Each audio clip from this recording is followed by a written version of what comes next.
Run down a fast biography on him, Roger, will you? And get me as much information as you can for the next edition. Roger, just hold on a minute, Roger. Hello, Jim. Gee, I'm sorry to keep you waiting. Listen, the old man has decided to kill that story. Yeah, well, I don't know why either. Why don't you take it up with him, okay? All right, fine. Roger, now look, I'm sorry, but my secretary is ill and the phones are driving me crazy, so just get it done as fast as you can, okay? Yeah, all right, we'll talk about it later. All right, bye-bye. Oh. Hi, Papa. You need another head. I need a secretary. What can I do for you, honey? I've come on a serious financial matter. Hattie, I'm not a bottomless well. I know, Papa, but it's just in advance until next week. There's this fantastic sale on matching sweaters, and they're only $5, and if I don't get down there right away, they'll be all gone.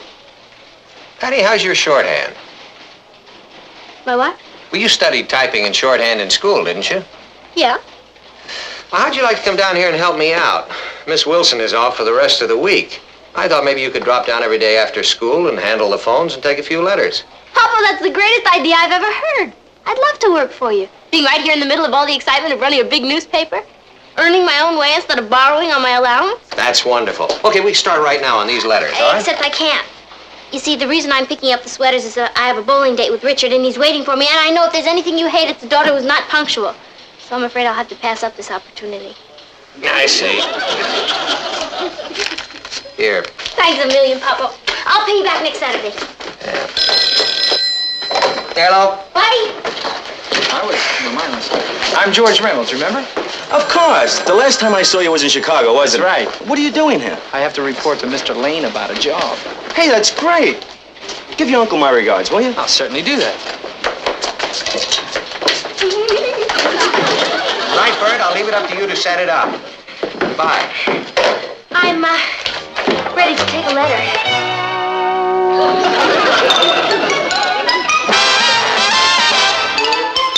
Meet Kathy, who's lived most everywhere, from Zanzibar to Berkeley Square. But Patty's only seen the sights a girl can see from Brooklyn Heights.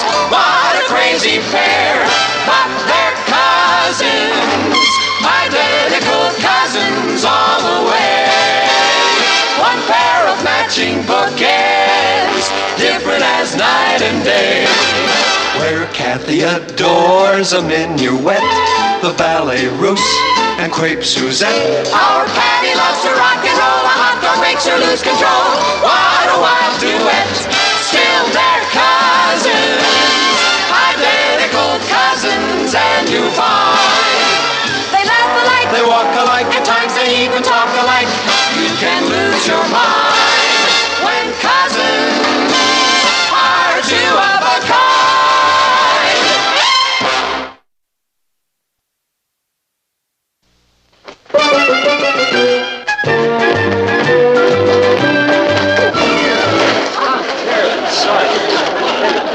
Certainly was, but...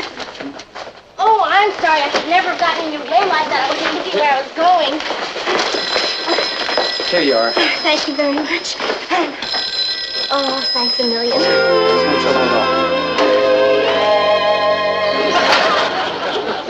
Martin should be right back. You don't like him, George? I'm sure I will, Uncle William. He's been pushing himself a little too hard lately. I've been trying to get him to slow down. But I can't. You'll be taking some of the burden off his shoulders for a few weeks. I'll try. I'd like to try to get him to go down to one of the islands in the Caribbean and relax in the sun, but he refuses. How are you going to go about it? The only way to blast him loose in this office is to trick him. It'll be a lot easier with you here. Oh, Martin. I want you to meet my nephew, George Reynolds. Pleasure to meet you, Mr. Lane. Thank you. George is going to be a new executive assistant. Bill, I don't need an executive assistant. Unless you think I'm not capable of handling the job myself. Don't be ridiculous, Martin. It's just that we need someone here in case you're away. Well, I'm not planning to be away. We never know, do we? I'm sure you two will get on splendidly. Let me know if he gives you any trouble. I will, Uncle William. I'm sorry to have been sprung on you like this, Mr. Lane, but I hope to be able to accomplish a lot here. Aren't you a little young? Besides, being the publisher's nephew doesn't necessarily qualify you as a newspaper man. I know that.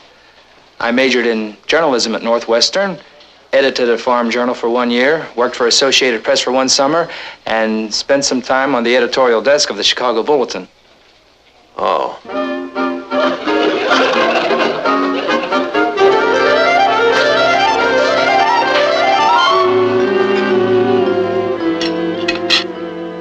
Darling, you haven't touched your dinner. I'm not hungry. I am. Boy, putting in a hard day's work really gives me an appetite. You know, I should have gone to work for you a long time ago, Papa. The paper might not still be in business. A little honest work wouldn't hurt you either, brother dear. Patty, how long are you going to work at the newspaper? My secretary comes back on Monday. Oh, that's no reason for me to quit. I'd like to work there as long as you're there. Excuse me. Excuse me. Boy, I hate it when they get dramatic. I'll see you later. I'm gonna go upstairs and see if I need a shave. Patty, what do you do at the newspaper? Oh, a little bit of everything. You know how it is. No, I don't know how it is. I've never seen you this enthusiastic about working before. That's the word for it, all right. I can't wait to get down there every day. Who is it? Who's who? I think I'll go down there tomorrow and see if I can help Uncle Martin. Oh, you wouldn't like it down there, Kathy. It's noisy. Rush, rush, rush. All right, then don't tell me. To tell you the truth, Kathy, I've been dying to tell you. He's the most sensational thing I've ever laid eyes on. He's everybody rolled up in one. Wait till you meet him. When will that be? Well, not yet. First, I want him to get to know the real me.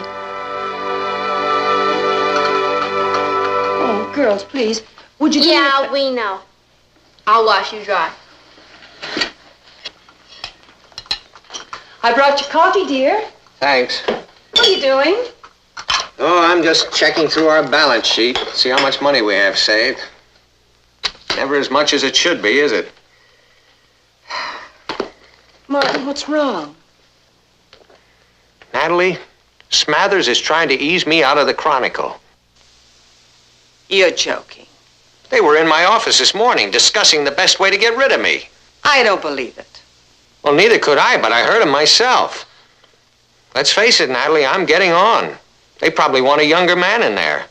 Darling, you are the youngest man I know. Smathers knows somebody younger, his nephew. Oh, they can't just throw you out after all these years. Oh, they aren't going to throw me out. They're going to trick me. Probably got some plan worked out where I lose my pension, too. I think you should talk to Smathers right now, face to face. Which one of his faces should I talk to? Oh, you don't even have anything definite to go on except a conversation. Natalie, Smathers' nephew is already working there as my executive assistant. Boy, I just can't figure out what went wrong. Circulation is up, the paper's doing well. You could always take that job they offered you in Indianapolis. I already got him someone for that job. Oh. When do you think this is going to happen? Oh, well, the way they're moving down there, I wouldn't be surprised if George was the editor of the Chronicle within a week. But listen, we better not say anything to the kids yet. There's no point in getting them upset until it actually happens. All right.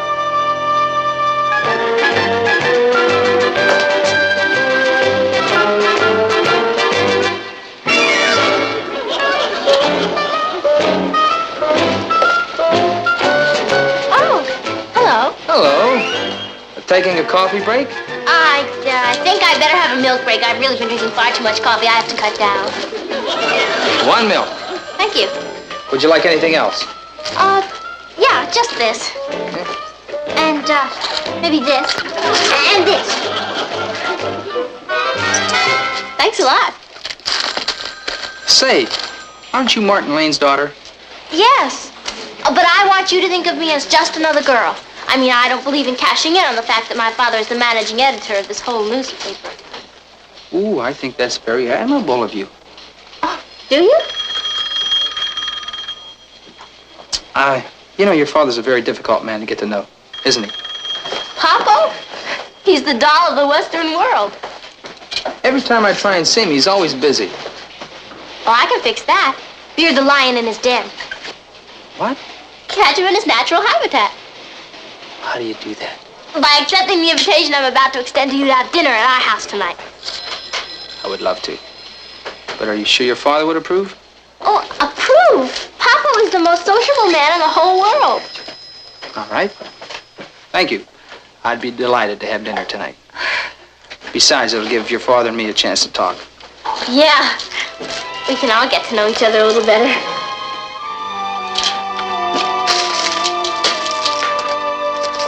And if we cut down on concerts in the theater, we could save another $15 to $20 a month. And I could cancel that new dress I ordered. I don't really need it. I'll do my blue one over. Was anything more said today? Oh, a few subtle hints. Didn't I think I was working too hard and I'm looking a little pale? What's the nephew like? I don't know. I managed to avoid him. He keeps trying to talk to me, but I keep ducking him. Good for you. How dare he? Yeah. Hi, Gru. Hello, darling.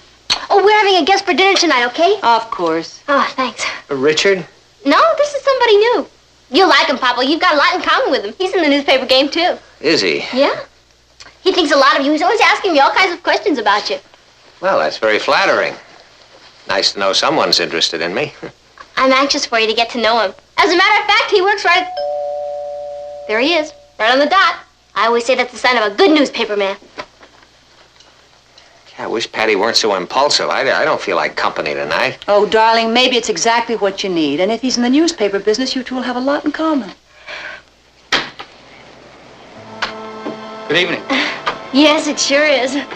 I hope I'm not too early. Oh, no, you're right on time. The family can't wait to meet you. Come on in. Folks, say hello to George Reynolds.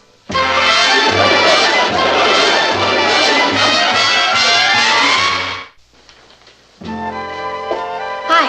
Hello, dear. Would you mind letting me in on a secret? I've never been so humiliated in my life. You acted like he had leprosy or something. Well, I'm sorry, honey. It wasn't your fault. You didn't know what was going on. I still don't. Won't somebody please tell me what I did wrong? Honey, George Reynolds is being primed to take your father's job away from him. I don't believe it. Well, I'm afraid it's true. It's bad enough that I have to see him down at the office without having him here as a dinner guest. Oh, Papa, I'm sorry. I didn't know. He didn't seem like that kind of a person. Well, who knows? Maybe he's being forced into it. Anyway, I'm sorry I ruined your evening. I shouldn't have burdened you with my problems. You're practically out of a job and you're worried about ruining my evening. Well, Don't you worry, Papa. You're the best newspaper man in the business. Exactly what I told him. You know, I can go out and get a job and help out. now wait a minute. We're not ready to go on relief yet. Boy, wait till I get that George Reynolds. Am I going to fix him? You'll do nothing of the sort. I don't want you to discuss this with him, okay? If I cut out 2 sodas a week, that's 50 cents. That's $2 a month, $24 a year. And by the end of 10 years, I'll have $240. I'm going to get a job at night. And when Kathy finds out what's going on, she'll help out, too. Sure is rotten of Mr. Smathers to give his nephew your father's job. Well, George sure had me fooled. He seems so nice. If there's anything I can do to help, just let me know. Like giving him a sock in the mouth. Thanks, Richard. We'll be okay. We may have to move into some tenement or something. Maybe a cold water flat where you walk up 5 or 6 flights. But we'll be all right. The exercise will be good for us. 2 more sodas, please. Better keep up your strength, Patty.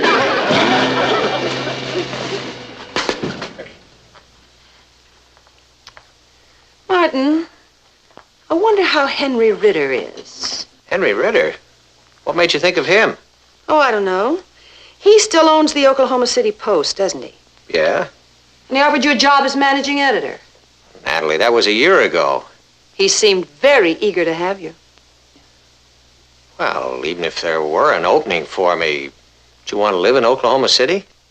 I want to live wherever you're appreciated. Why don't you call him and ask him how he's feeling? Now?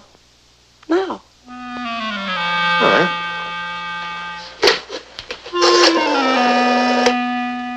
Operator, I'd like to place a call to Oklahoma City, please. that's very flattering, Henry. How soon could I start to work? Tonight? Well, how about Monday? Fine. Thank you, Henry. I'm looking forward to it, too. That's just wonderful. Goodbye now. Well, you're looking at the new editor of the Oklahoma City Post. That's wonderful, darling. You sure you don't mind moving? Of course not. When are you going to break the news to Mr. Smathers? Just as soon as I sign those contracts. He's in for a big surprise.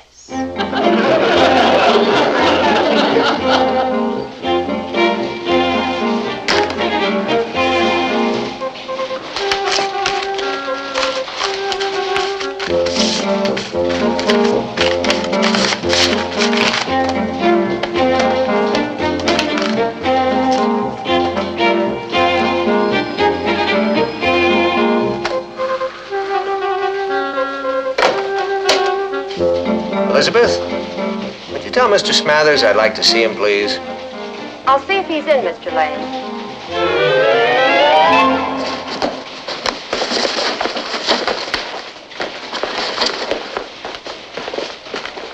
Hello. Hello. Is anything wrong? Don't be silly. What could be wrong? I don't know, but I sure got frostbitten at dinner last night. Well, what did you expect? You sneak in here and try to steal my father's job away from him, and then you use me to get a dinner invitation. Take your father's job away from him. What are you talking about? As if you didn't know.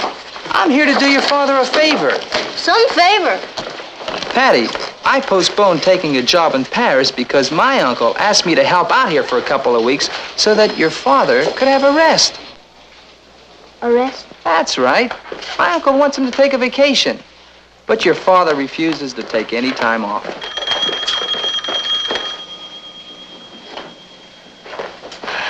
Do you mind kicking me? It looks as if I already have.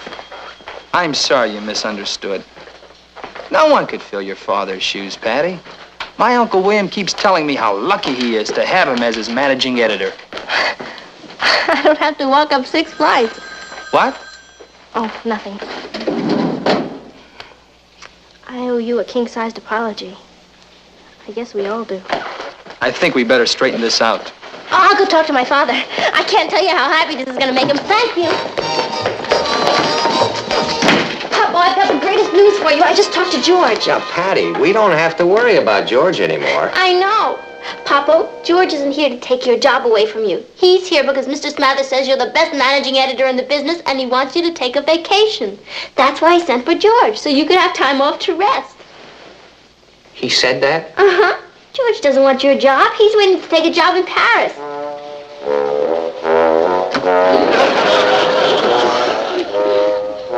Something wrong, Papa? Hello, Patty. Hello, Mr. Smathers. Well, I guess you two have a lot to talk about. Excuse me.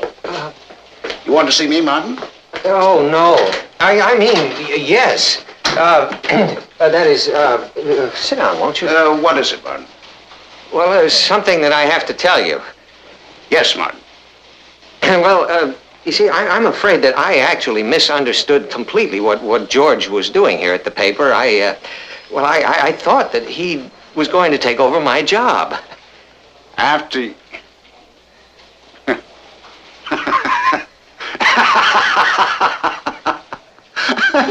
Martin, you should know better than that. Yeah, well, you haven't heard the half of it yet.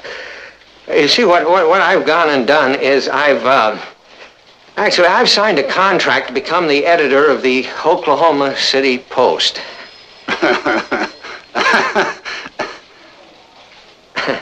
You're joking. Oh, I wish I were. But don't worry, because I'll get out of it. I mean, I'm sure there's not going to be any problem about it. Well, that had better not be, Martin. Because I'm holding you to your contract right here. That's only fair.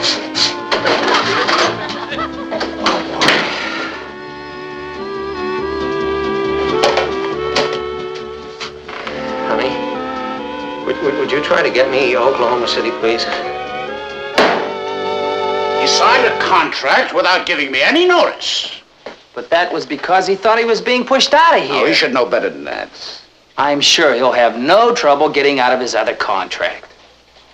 You're wrong, George. He's going to have a lot of trouble. What do you mean? Martin needs a lesson. Get me Henry Ritter at the Oklahoma City Post.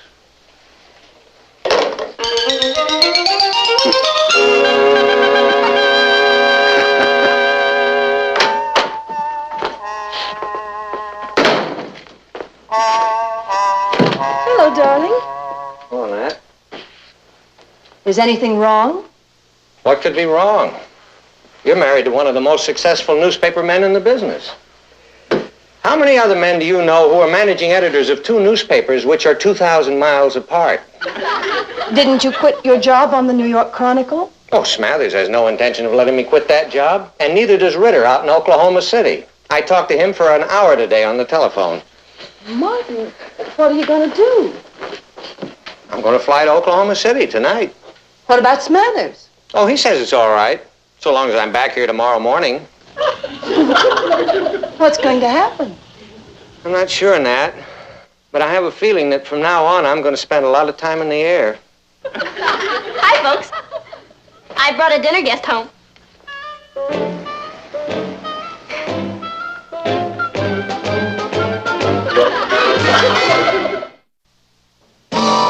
What if your plan doesn't work? It has to. I hope you're right. You know, this past week, Martin has spent more time in the air than he has on the ground. He's flown to Oklahoma City 7 times this week. That must be some kind of record. What time does this plane leave? In about an hour. Without him, I hope. That must be him. Well, would you let him in, please, Patty? Yes, ma'am. Hello, Mr. Smathers. Hello, Patty. Won't you come into the living room? Thank you. Hello, Natalie. Well, hello, Mr. Smathers. Where's, Martin? Oh, he's upstairs getting dressed for Oklahoma City. You said you wanted to see me. Yes, I do. I have a present for you. Hmm? It's, a white flag. Mr. Smathers, the lame surrender. I, don't understand. Oh, I think you do. See, George tells us that you went to school with Henry Ritter. Oh, does he? Yes, and that you're very old friends. That's right, isn't it, Uncle William? Oh, I talk to Ritter every once and again. Yes, and I wish you'd talk to him again.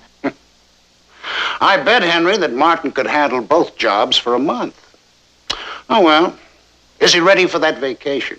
He certainly is, and so am I. There's a plane leaving for Florida in an hour. I'll drive into the airport. Natalie, I'm all set. Hello there. Hello, Martin. George? Well, looks like everybody's here. Yeah, it's kind of the opposite of a welcoming committee. What? We're all here to see you off, Uncle Martin. But it's only another trip to Oklahoma City. That's right, dear, only this time we're going to take along plenty of suntan oil. What? Let's go.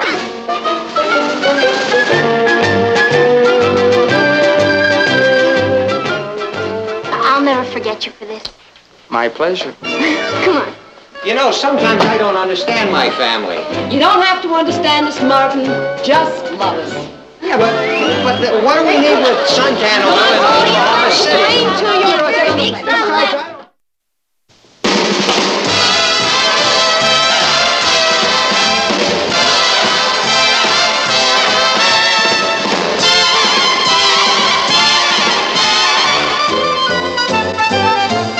Here's Kathy, who's lived most everywhere, from Zanzibar to Berkeley Square. But Patty's only seen the sights a girl can see from Brooklyn Heights. What a crazy pair, but they're cousins, identical cousins, and you'll find they laugh alike, They walk alike, at times they even talk alike. You can lose your mind when cousins are two. Peas and pizza, there's mushrooms and anchovies and pepper. Never mind. Pizza. Move. Okay, okay.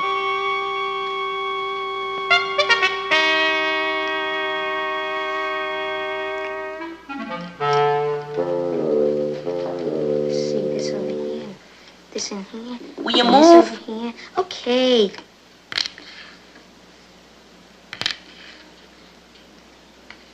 There. What's that? Just what it says. Crunch. Hey, wait a minute. That's crunch spelled with a C. What makes you such a big expert?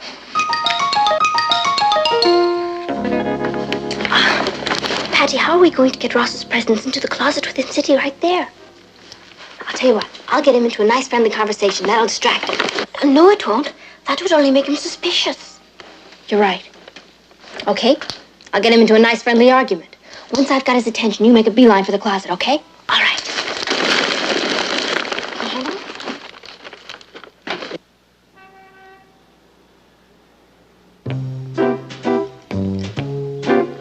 Well.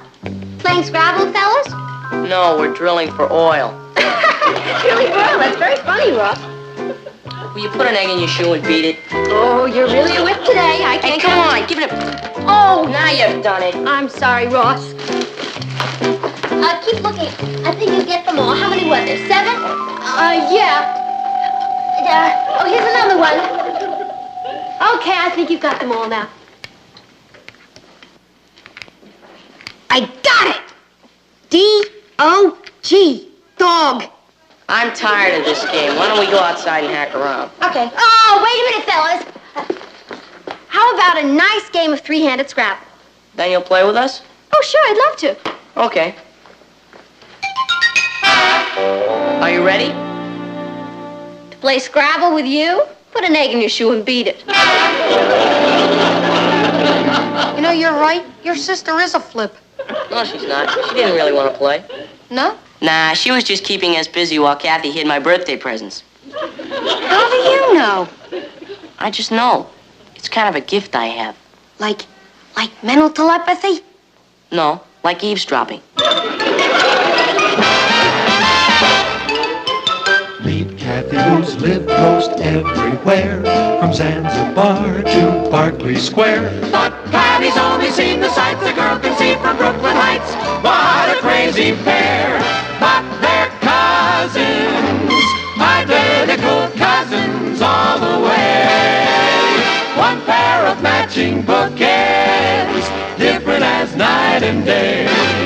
Where Kathy adores a minuet, the ballet russe, and crepe Suzette. Our Patty loves to rock and roll, a hot dog makes her lose control. What a wild duet, still they're cousins, identical cousins, and you find they laugh alike, they walk alike, at times they even talk alike. You can lose your mind when cousins are two of a kind.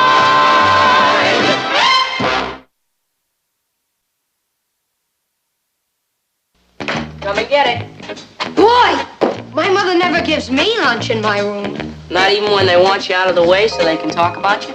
Is that what they're doing? Of course. They're discussing my birthday. Boy, you sure got grown-ups figured out, don't you, Ross? Why not? I've been around them all my life. But we always give Ross a surprise party on his birthday. Mommy was younger then. Can't argue with that kind of logic. I mean, he's not a baby anymore. I think a surprise party would just embarrass him. Do you really think it would, Patty? Of course. We can't just give him one of those old boy parties anymore. And he doesn't know enough girls. He's at that awkward in-between age. He's too old for marbles and too young for martinis. Well, all right, I guess we'll skip the birthday party this year. Good. Right. Right now, they're downstairs planning a surprise party for me. I have one every year. It's kind of an old family tradition, you know? Then I should go ahead and get you a present? Well, that's up to you. But you look pretty silly coming to a birthday party without one. But besides his presents, I think we should do something to celebrate Ross's birthday. Well, what do you think he'd like? I got a great idea.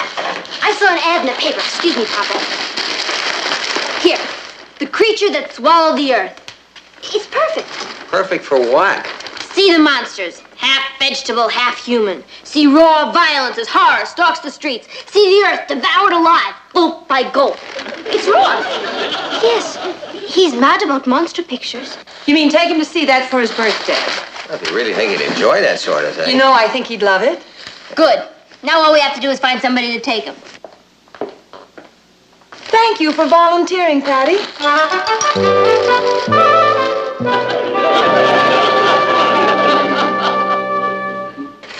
The best part is watching them try to keep it a secret every year. I'll bet. Hey, Slick. The things they do to get me out of the house till the party's ready.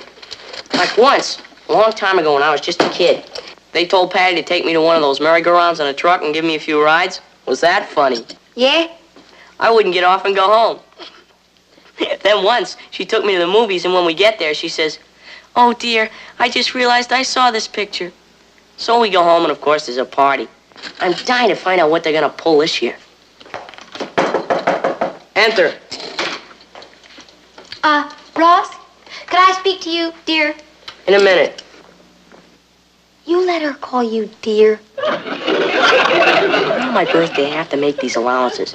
As soon as that's over, she goes back to you little rat. Now, what can I do for you? How would you like to see the creature that swallowed the earth? Yeah. Good. What's the joke? No, it's not a joke. It's a movie. I thought maybe you'd like to go with me tomorrow. Tomorrow? Yeah. You know, for your birthday. That's right. Tomorrow is my birthday, isn't it? Yeah. What do you say? Is it a date? Sure. And thanks, Patty. It's my pleasure. No, it's my pleasure. Okay. Have a good time. Did you hear that? She's doing the movie bit again. Boy, you sure were right. Let's make out a list of the guys who want to come to the party. Oh, boy. Joey. And Al. Al's a good guy. Yeah. And Nicky. No girls. All right. Well, I'll see what I can do. Call you later. Oh, Martin. Margie has a problem. Her in-laws came in unexpectedly from Texas. And there's a problem. Martin. And see, she was going to have the bridge club at her house tomorrow, but since we're not giving Ross a surprise birthday party, would you mind if I had them here? The in-laws? The bridge club. No, of course not. Oh, darling, thank you. That's really very thoughtful. Yeah. Besides, it gives me a good excuse to get out of the house and play some golf. Let's see now. I better call the bakery. How will you folks know that's a list of people you want to come to the party? There's a little hint, see? A list of my most sociable friends. You're a master. Please, no hero worshiping. Is this Pfeiffer's Bakery? This is Mrs. Lane. I'd like to put in a special order for tomorrow, please. Would you send over a dozen chocolate whipped cream tarts, please? Fine, thank you. We're in big trouble. Why? Well, she ordered 12 cakes, and we've only got 6 guys on the list. What are we gonna do? Go back upstairs and invite 6 more guys. Genius. Sheer genius.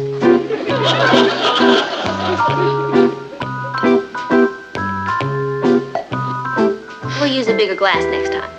Ross! Come on, we'll be late for the movie. Be right there. Did you hear that, Stanley? I better hurry or I'll be late for the movie. Yeah, I wish I hadn't found out. It makes it tough to play along with him. Well, I should be home in about 15 minutes, so you and the rest of the guys can come over anytime. Right. Bye. Are you sure you wouldn't like to go with us, Kathy? Oh, I'd love to, Patty. But a peculiar thing happens to me at horror movies. What? I get horrified. Besides, I have a tennis date with Anne. Thank you. Patty, don't let Ross see the movie more than twice. I want him home in time for dinner. Oh, don't worry, Mama. I'll have all I can do to sit through it once. Oh, Martin, if you expect to make your escape, I suggest you do it now, because the whole gang will be here any moment. Ross, what are you all dressed up for? Well, don't you think I should be dressed for my own... Whoops. We're only going to the movies. Sure, the movies. Yeah, don't worry, Mama. I'll bring him home in time. And Ross, I don't want you stuffing yourself with a lot of popcorn and junk. Do you understand? You mean at the movies? Yes. Don't worry. There isn't much chance of my stuffing myself at the movies. Ross, are you feeling all right? Me? Great. Have a good time at the movie, Ross. At the movie. Sure, thanks. You bet. Oh, I'll help you with that, Aunt Natalie. Oh, would you, Kathy? Thank you. Of course. You sure you're all right? Sure. Let's go, Patty. Right. We don't want to miss the beginning of the movie. Oh, certainly not. Ta-ta. Keep an eye on him, will you, Patty? Yeah. I don't know what's with him. Maybe his tie's too tight.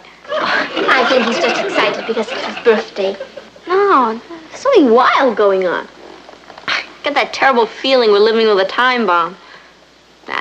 It's just my imagination. Well, see ya. Well, I better get going. I gotta meet Otto King at the country club. Well, maybe it's silly, but I feel guilty. Why? Because it's Ross's birthday. You're going golfing, I'm having a bridge party, Kathy's playing tennis. Natalie, Ross is doing what he likes to do. He's watching a half-vegetable monster devour the earth. I do hope we're not making a mistake by not having a party for him. So do I. Now, believe me, I'm his father. And the last thing in the world he's thinking of is a surprise birthday party. Oh, the girls are here. The thundering herd. I'll go out the back way. Well, as long as you're here, the least you can do is say hello. The least I can do is say goodbye.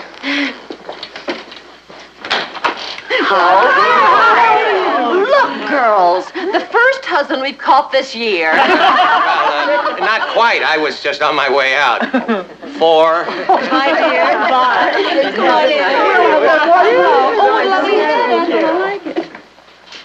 Oh, hi, Stanley. Gee, Ross isn't here. You said half an hour. Am I too early? Too early for what? For Ross's big surprise party.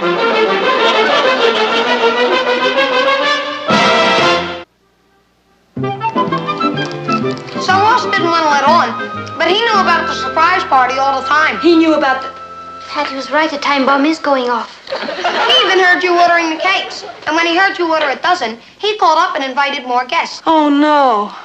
Am I the first one? Oh, yes. And are there going to be many more? I'll say, everybody's coming. As Patty would say, oh boy. There's nothing wrong, is there? Wrong? Oh, no, nothing's wrong. Everything is just fine. Good. Gee, Mrs. Lane, I can't tell you how much Ross is looking forward to this party. Oh, good, that's fine. Stanley, now you just wait out on the patio until the other boys get here, and here's some cookies to tide you over. Kathy, you're right. About what? About, oh, boy. Well, I don't think we have much choice. Since most of the guests seem to be on their way, there's nothing else for us to do but find the host. We're having a birthday party.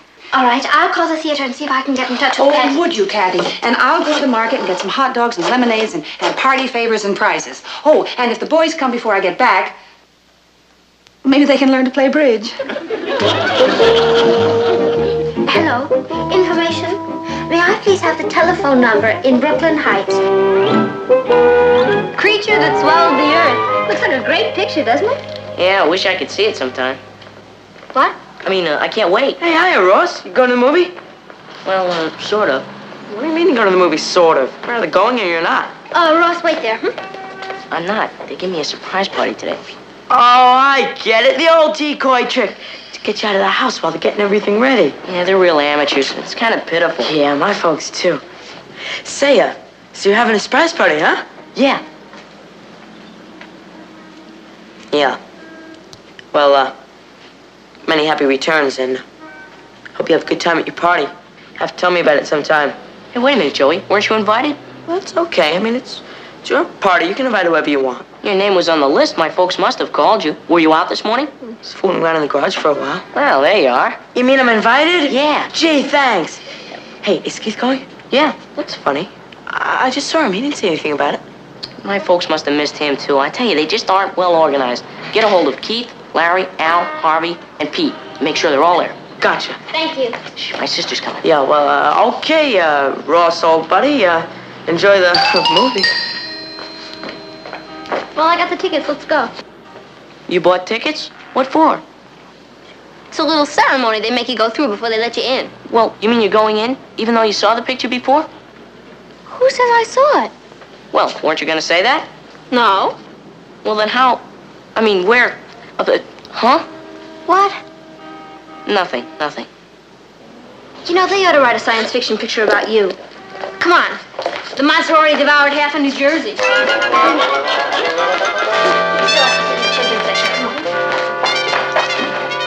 Yes. Yes, I know the movie is in progress. But couldn't you send someone to look for them, please? The boy is about 4 feet 10 inches, with blonde hair and blue-gray eyes, and he wears glasses, brown frame glasses. And Patty is very easy to recognize. She looks a lot like me. I'm sorry. I mean, yes, I know your theater must be very crowded, but this is important. Oh, no, it's not exactly an emergency. It's more of a crisis. Hello? Hello? Hello? Oh.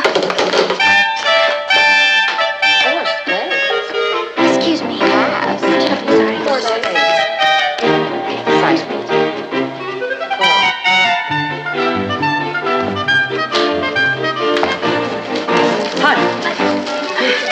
Is Ross here yet? No, not yet. Where do we hide? Follow me. Right this way, boy. Excuse me. It's gonna be cool, I tell you. Just be careful.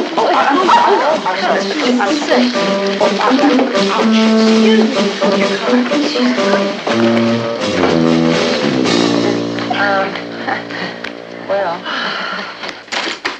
Here, there's Stanley. Hi, guys. You're late. Hi, Stan. Where's the birthday boy? Oh, he'll be along any minute. Where do we hide? You wouldn't like to play bridge, would you? Bridge? Never mind. Why don't you all make yourself comfortable, and I'll get some of Ross's games for you to play with. Well, can't we have anything to eat or drink? I'm afraid the refreshments haven't arrived yet. No. Boy. Just sit down, all right? Excuse me.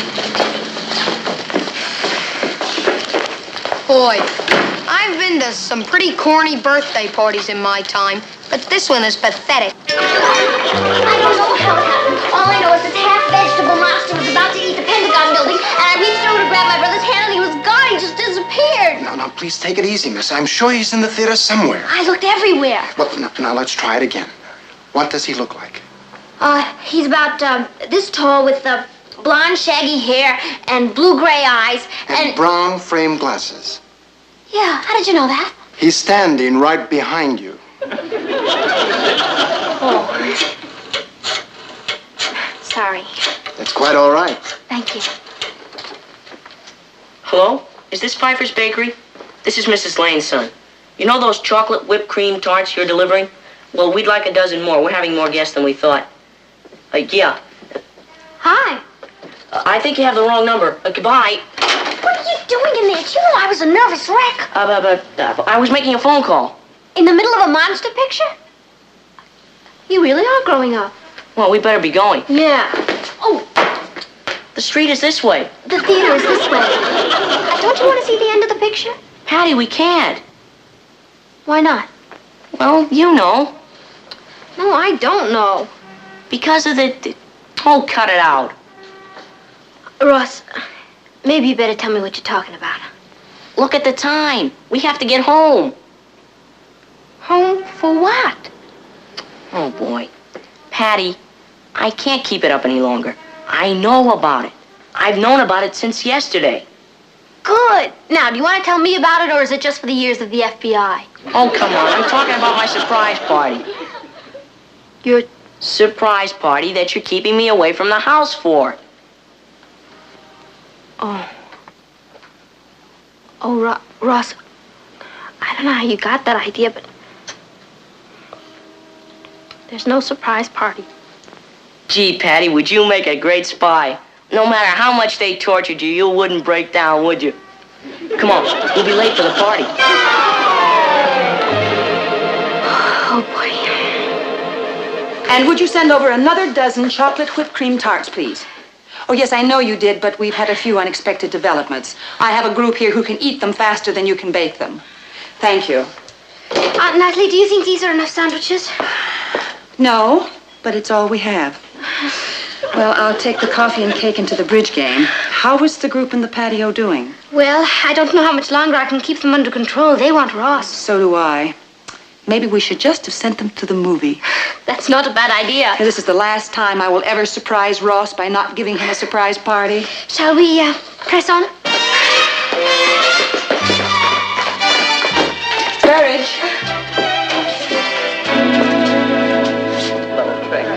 Forgive me. Oh, stay away, partner. We're winning. That looks delicious. Shall we take a break? Let's do it. Doesn't that look good? Oh, yes. I'm home, honey. He's coming, Aunt Natalie. Who's coming? Ross, he and Patch are coming down the street. Big deal. What's going on around here? I'll tell you later, dear. Quick, everybody, out of sight. Let's hide. Oh, I don't know what's going on. Come on, let's hide too. Let's hide.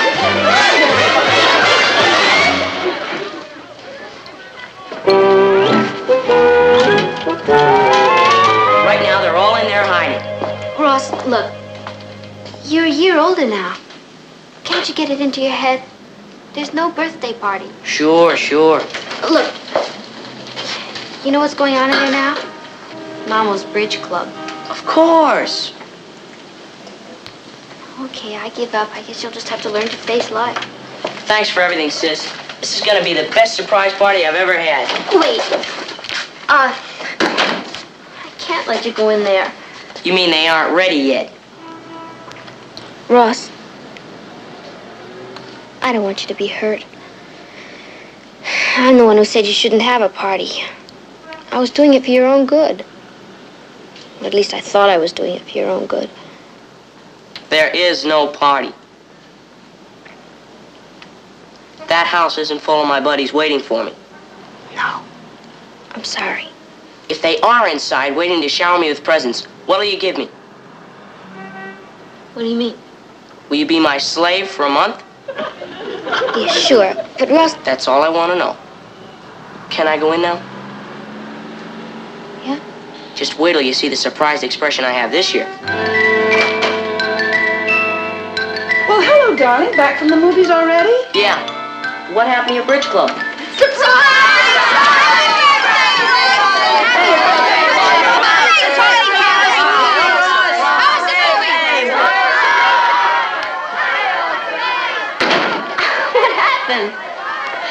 As near as I can figure it out, it was a case of spontaneous combustion. Yeah, but nobody planned a birthday party.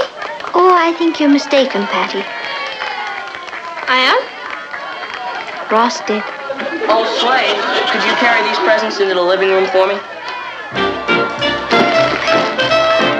He's got them for a whole month.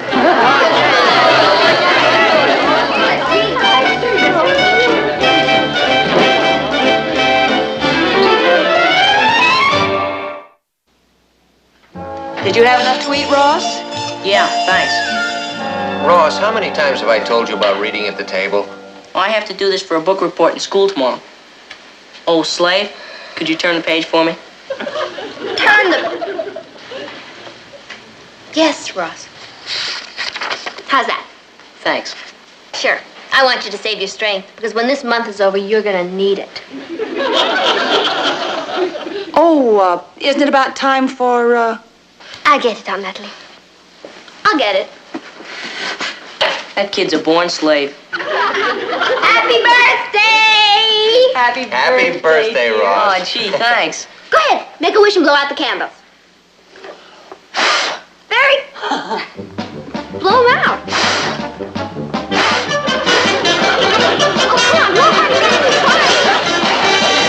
Keep blowing. Come on. Harder.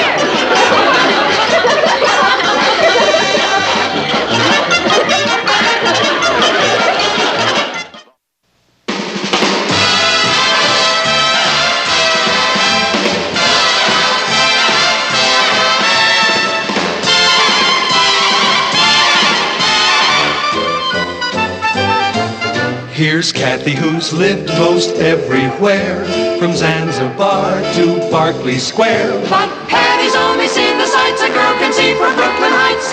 What a crazy pair, but they're cousins, identical cousins, and you'll find they laugh alike, They walk alike, at times they even talk alike.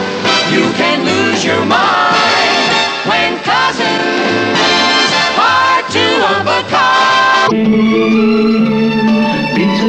my window pane, I'll think of summer days again and dream of you.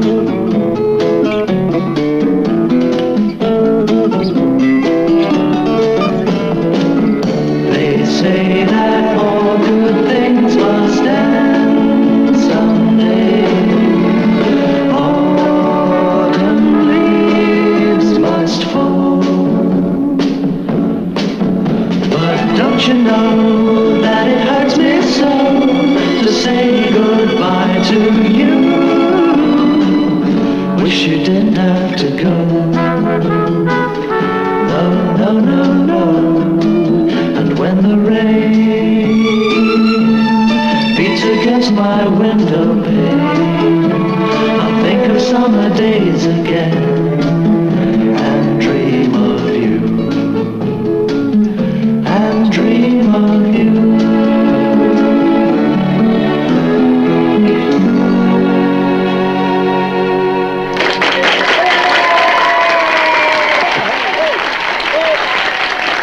Thank you very much.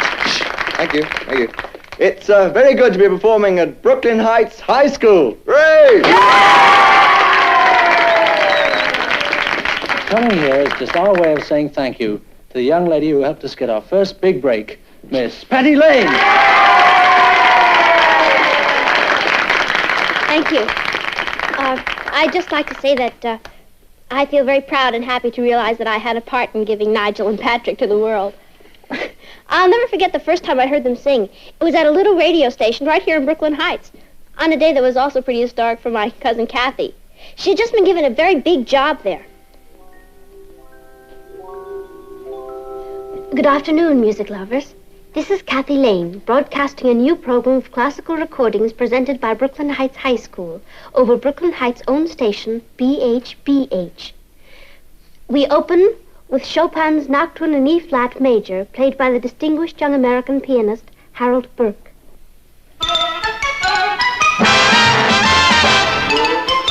Meet Kathy, who's lived most everywhere, from Zanzibar to Berkeley Square. But Patty's only seen the sights a girl can see from Brooklyn Heights.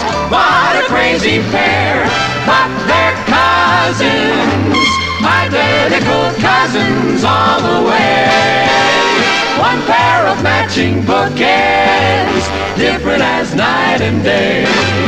Where Kathy adores a minuet, the ballet russe, and crepe Suzette. Our Patty loves to rock and roll, a hot dog makes her lose control. What a wild duet, still they're cousins, identical cousins, and you find they laugh alike, they walk alike, at times they even talk alike.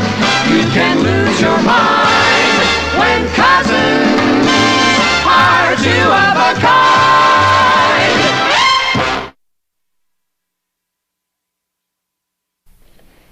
Bravo, that was great! Did I sound all right? Like a real pro. Boy, the school did a smart thing picking you to announce this jazz. Music. Thank you, Patty. And thanks for rallying round. You couldn't keep me away. Besides, I like this music. It's real catchy. Patty, you don't have to stay for the whole program. I want to, Kathy. I'm really beginning to get with it. Why don't you wait for me at the shake shop? Okay, cuz. But I really mean it. Now, who needs the 4 Beatles when you can have the 3 Bs? The 3 Bs, Patty? Sure. Bach, Beethoven, and... Bach, Beethoven. Lenny Bernstein? It's all right, Patty. 2 out of 3 is fine. Bye. See ya.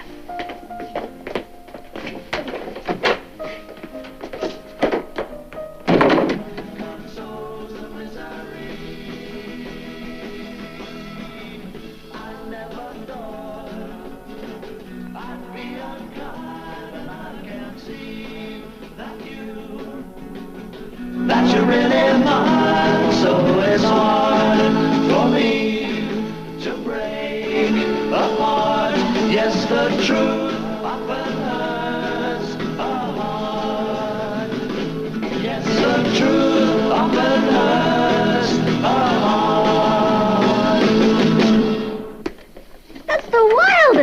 Dracula. Hi, I'm Patty Lane. Who are you? I'm Nigel. I'm Patrick. Nigel and Patrick. You must be British. How can she tell? After all, being subjects of Her Majesty the Queen. Blessed with a talent for entertaining. And in bad need of a haircut. Naturally, we came to America to seek our fortune. How come I've never heard of you? Who has? We're nobodies so far. But you've got so much talent. Yes. And rhythm. Yes. And what's more, you're kind of cute. Yes. Well, then what's holding you back? Connections. We haven't got any. That's terrible. The world needs you. We're available. And I know what you need. A manager. Right. Someone with drive, enthusiasm, and contact. Right. And I know just the person. Me. Why not? Well, no offense, love. I mean, you're a nice girl, but what can you do for us? True, I am a nobody, but it just so happens that my father is Martin Lane, managing editor of the New York Chronicle. Blimey. Papa knows everybody. All he has to do is pick up the phone and you're on your way. But what if he doesn't like our kind of music? How could he not like it? It can happen. First time my old man heard us sing, he threatened to kick me out of the house. Well, my father appreciates every kind of talent. And when he hears how great you are, he'll say, Mindless, monotonous drivel. How else describe the so-called music pouring out of our jukeboxes and into the ears of the youth of America? Hear, hear. Someone said, I don't care who writes the nation's laws if I can write its songs. We at the Chronicle wonder what kind of laws will be written by the generation that responds to this kind of music. That's powerful stuff, Martin. Well, it's high. Come in. Hi, Papa. Hello, Patty. Oh, excuse me. You know Mr. James. Yes, nice to see you again, Mr. Of course James. she does. Patty, what brings you to these parts?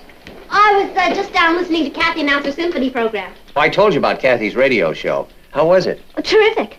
And then I ran into this wonderful new musical group. Musical group? What are they, a sort of string quartet? No, not exactly. Actually, there are just two of them. Oh, and they're really terrific, Papa. All they need is a break. Well, Martin, maybe we can get our concert editor to I was hoping maybe you could hear them, Papa. Why, I'd be glad to, honey. When could we set it up? Right now, they're outside. Well, Kathy isn't the only lover of fine music in your family. No, evidently some of Kathy's good taste has rubbed off on Patty. Here they are, Papa. Go, boys, go!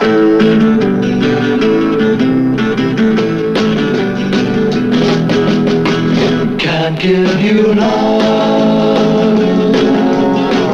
that's just not there, or even say it's for you. Well, what do you think? Take them away. Really care. Take them away. What'd you say? Ow! Ow! Just one. Ow! Ow! Ow! Ow! It's like they kind of grow on you.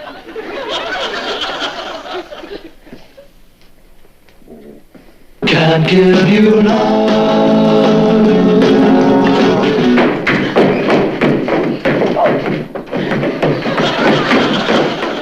Can't give you.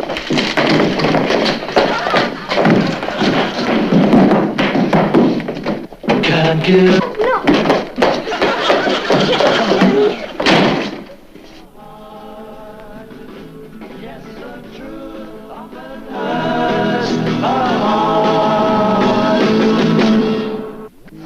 Well, what do you think, Mr. Leonard? Dynamite. You're wrong, Mr. Leonard. They're really sensational. The kids...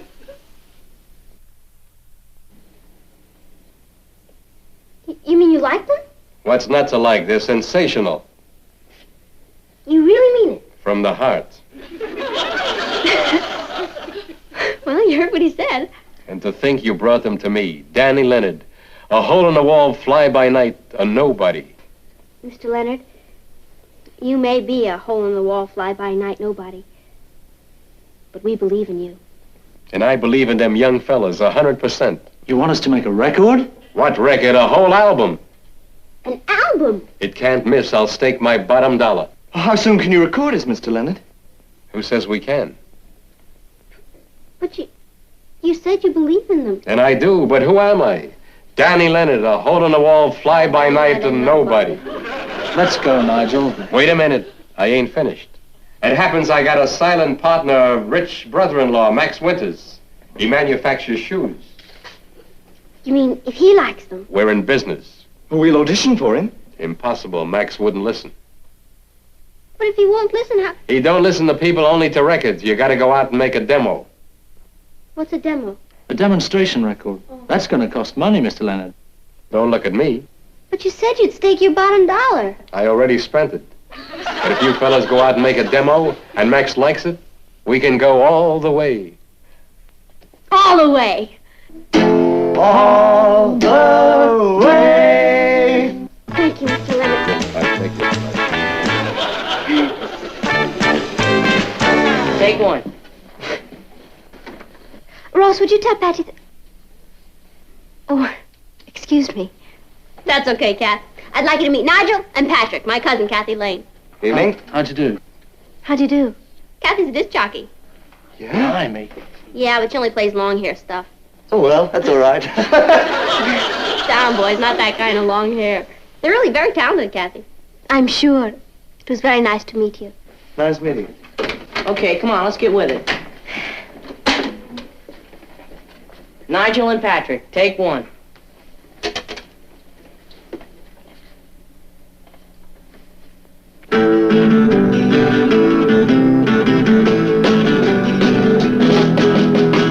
Can't give you love that's just not there, or even say it's for you. I really care. Your eyes, I see, begin to smart. Yes, the truth often hurts the heart. The girl I loved, she laughed with me when we walked and kissed.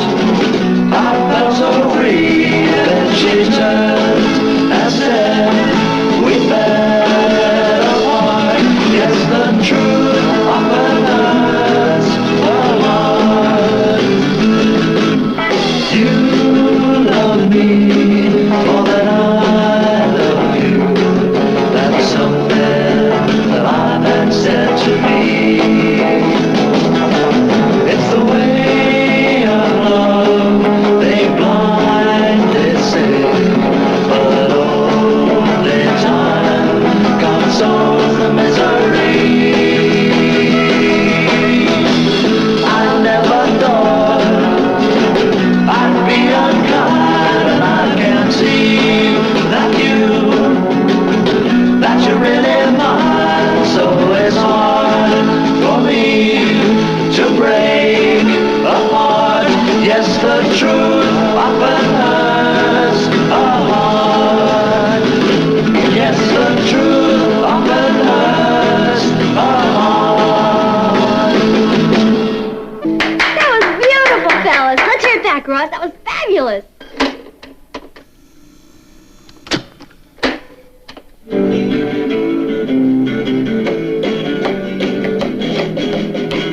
Can't give you love Ross? just not there. What's that funny noise? It's me. For you. You and your typical American boys know how. You boo-booed, Ross.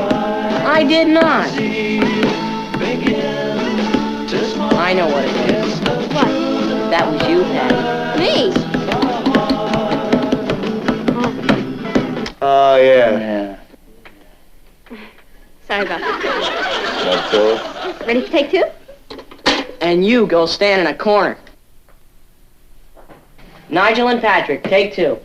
1, 2, 3, 4.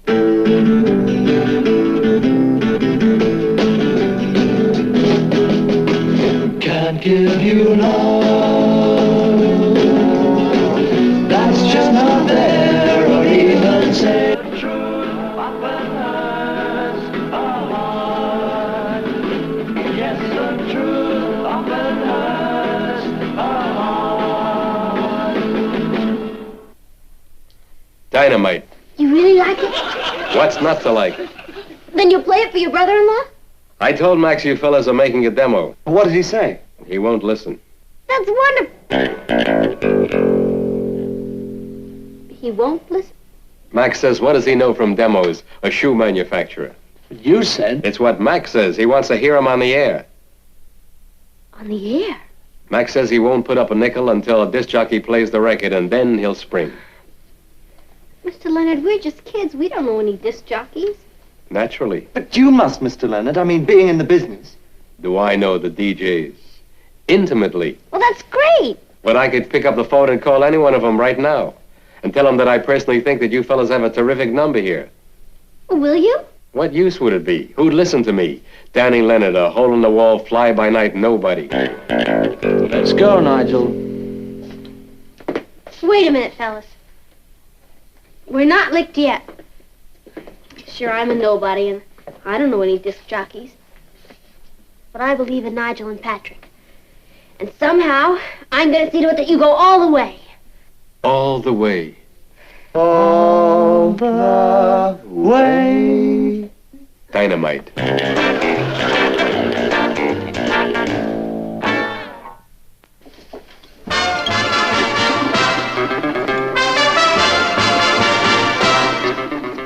Hi. Well?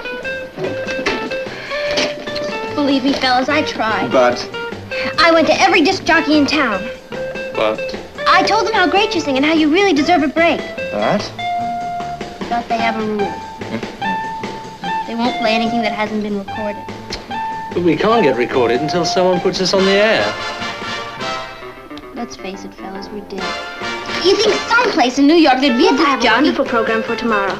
Brahms' Second, Beethoven's Fifth, and Chopin's Fantasy in F minor.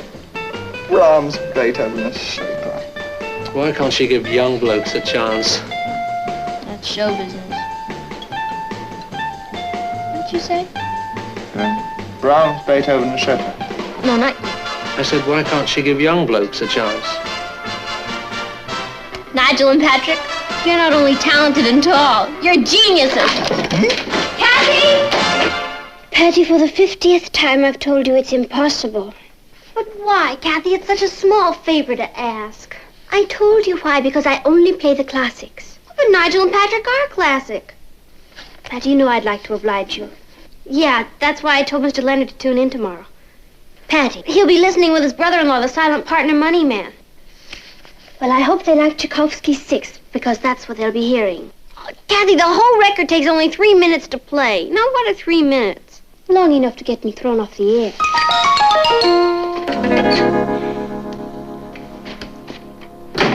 Struck out, huh? Your cousin Kathy's a very stubborn person, Ross. Yeah, I know. So is her cousin Patty. Go get me that demo. But Kathy says she won't play it. That's her opinion. Go get the demo.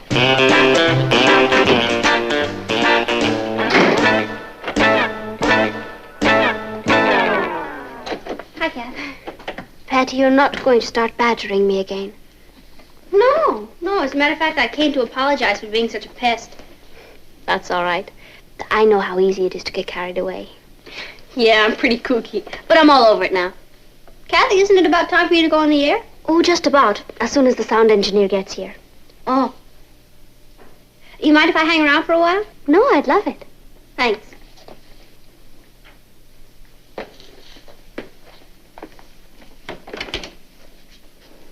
Oh, that's where you keep the records, huh? Yes. From Palestrina to Balterpiston. My. Boy, it's a pretty heavy door. Oh, it's like a bank vault in there. Once you close that door, you could shoot off a cannon and nobody would hear it. No kidding. What's your program today? Tchaikovsky and Grieg. But if there's something you'd like to hear, aside from Nigel and Patrick, I'd be very happy to play it. Never heard of them. Could you play, Beethoven's,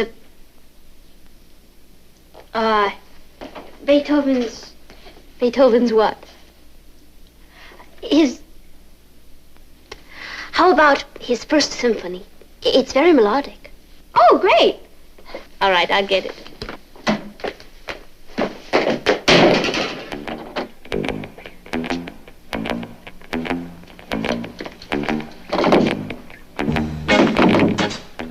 She's right, it is like a bank vault. Shame on you, Patty.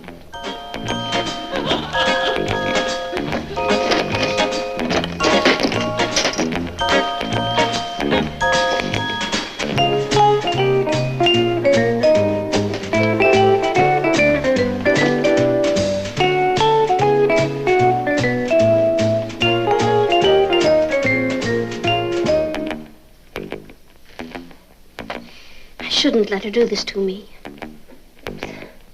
But I will.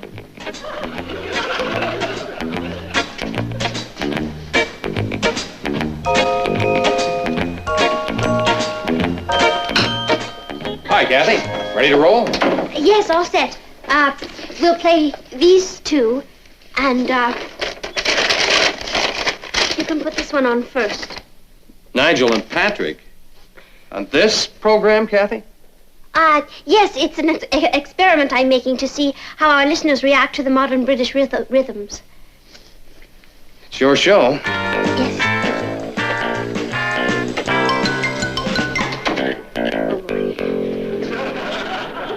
This is BHBH, the voice of Brooklyn Heights. Brooklyn Heights? I never heard of it. Sit back and listen, Max, and I promise you from the money we'll make with these two young fellas, your Walter will go to Harvard.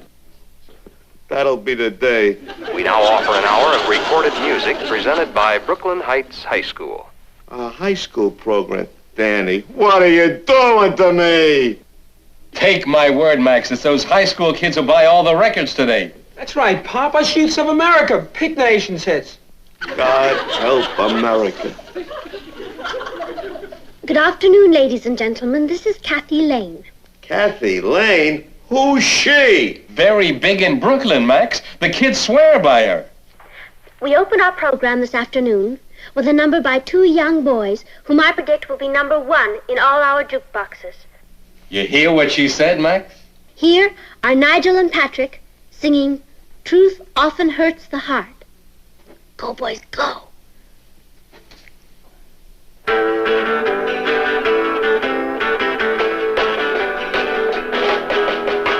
Can't give you love. No. That's the wrong one. Hey, you got the one with the noise. What's that funny noise? I don't know. The wrong one. Mister! Joe!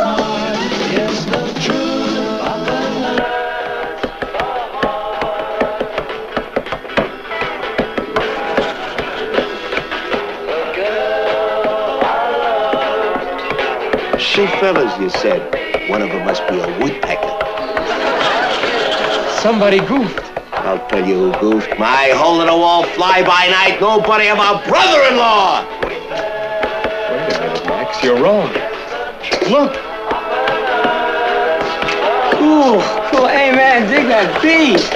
He's flipping. He's nuts about him.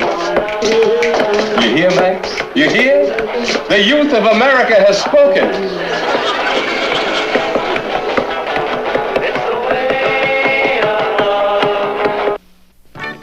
And all of which goes to prove that if you've got British pluck, a lot of talent, and very long hair, nothing can stop you. Go, boys!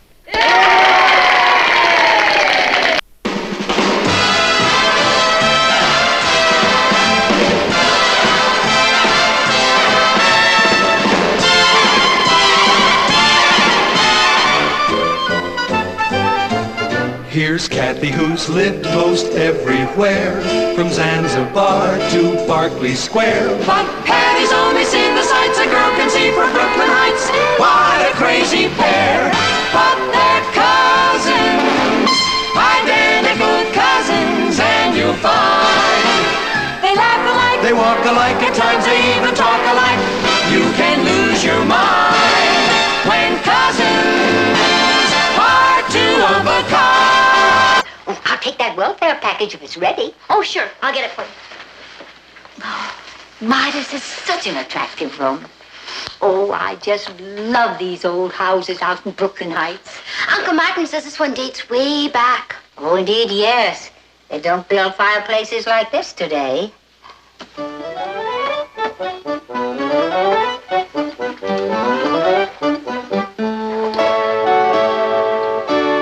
Why, bless my heart. What is it, Miss Tansy? This mantel. It's a solid mahogany. Is that good? Good? Why, it could very well mean that... Oh, Patty, I must take a look at your front door. The front door? What for? Well, I'd rather not say till I've looked. Oh, my, this is so exciting. What was in that tea? I don't know.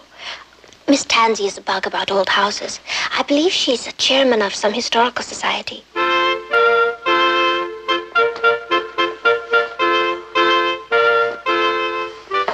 I was right.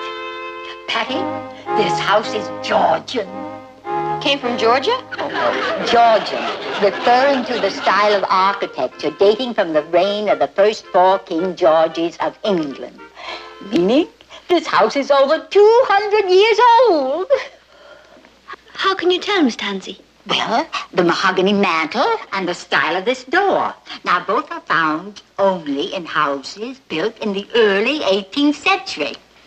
You mean that means this house was built before the Revolution? Are you sure? My dear, I happen to be secretary of the Brooklyn Heights Historical Society. Oh, and I assure you, this house is a part of our country's historical heritage. Kind of gives me the shivers. What does? George Washington could have slept here.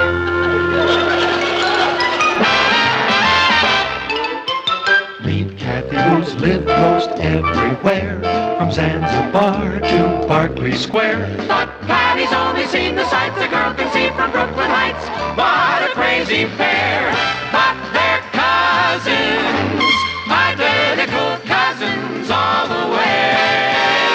One pair of matching bookends, different as night and day. Where Kathy adores a minuet, the ballet russe, and crepe Suzette. Our Patty loves to rock and roll, a hot dog makes her lose control. What a wild duet, still they're cousins, identical cousins, and you find they laugh alike, they walk alike, at times they even talk alike. You can lose your mind when cousins are two of a kind.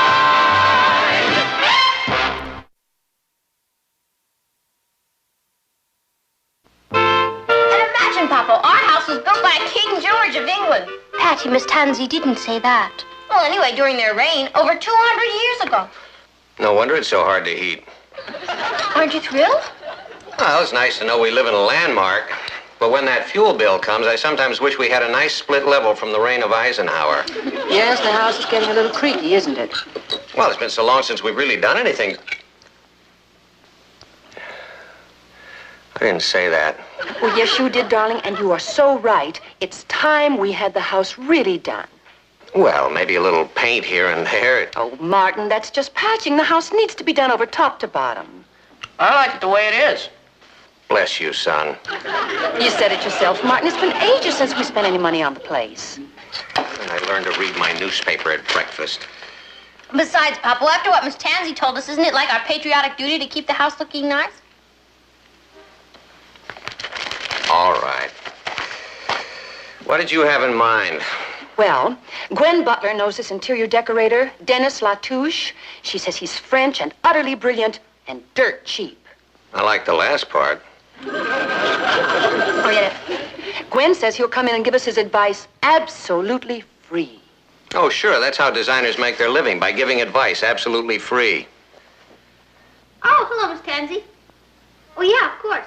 But couldn't you tell me over the phone? What now? Oh, okay. Kathy and I'll see you as soon as we finish breakfast. Bye. Kathy, Miss Tansy wants to see us as soon as we're finished. What for? It's about the house. She says we'll be absolutely thrilled. Let's hope she's found there's some gold in our cellar. I have a feeling I'll be needing it. This map confirms beyond a doubt that your house is the old Prescott place. Prescott? Who are they? Who are the Prescotts? Why, Patty, you're joking. Oh, yeah, of course. I thought maybe Kathy didn't know. I don't, peasant. The Prescotts were one of the first families to settle in Brooklyn Heights. Adam Prescott built your house in 1720. Kathy, did you hear that? Wait. I've saved the best to last. In 1776, Adam Prescott's son Jonathan joined the Revolutionary Army of General Washington, leaving Prescott Manor. Prescott Manor? I live in Prescott Manor. In the care of his only daughter, Jane. Oh, here's a picture of her. Oh, she's beautiful. Yes, indeed. Jane Prescott refused to be evacuated from her home, even when the British forces under General Sir Alec Howell occupied Brooklyn Heights. She offered Prescott Manor to General Howell. Wait a minute. He was the enemy. Jane Prescott, having heard of the British commander's fondness for a pretty face and a shapely ankle, forgive me, girls, this part is a little racy. Oh, that's okay. Go ahead. It's all history. Contrived to be introduced to General Howell. He accepted her offer of Prescott Manor. But why would she do a thing like that? And during the several days he resided there, was much occupied in paying court to the beauteous Jane Prescott. Despite the urgent pleas of his staff to continue in pursuit of the scattered American forces. As a result, General Washington had time to reassemble his troops as a fighting unit. Oh, you mean she just pretended to like the general in order to save the country? Exactly.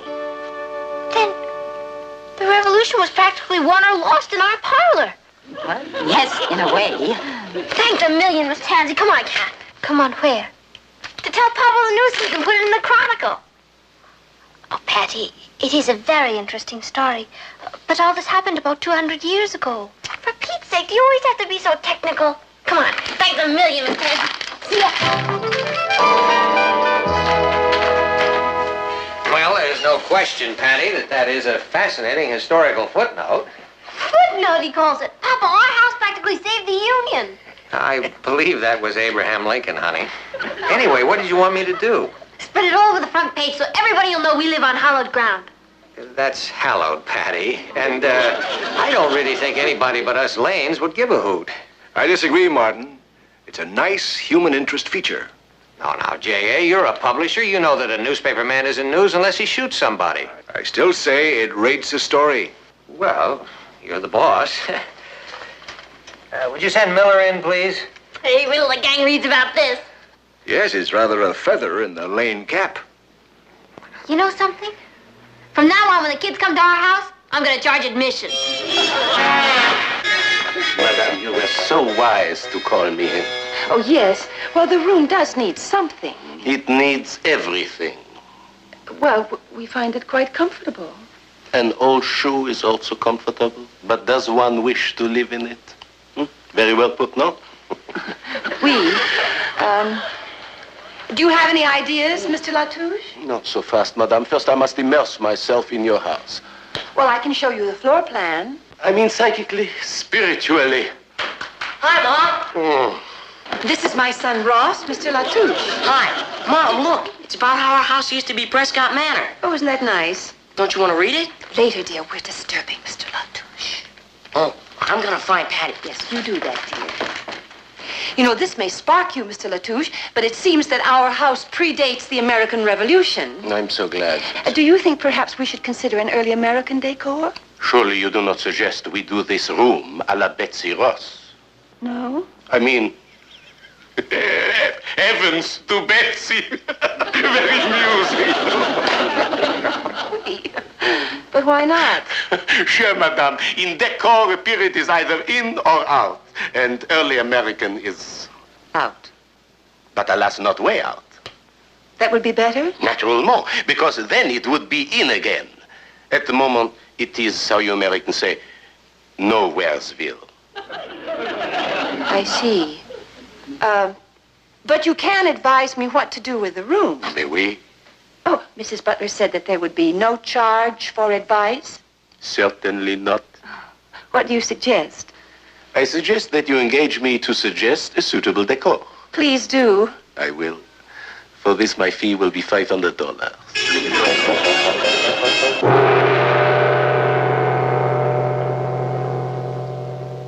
A Japanese living room? Madame, it will be magnifique. Well, I think it's very striking and very original.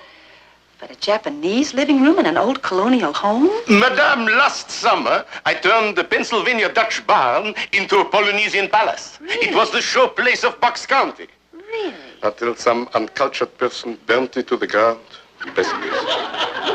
Well, I do like it. But I'm wondering if my husband will. You see, in some ways, Martin is really rather old-fashioned. So is this decor, early 12th century. Hello, Aunt Natalie. Hello. Hi, Ronald. Hi. Holy moly! What's that? Well, this is Mr. Latouche's idea for the living room, dear. This living room?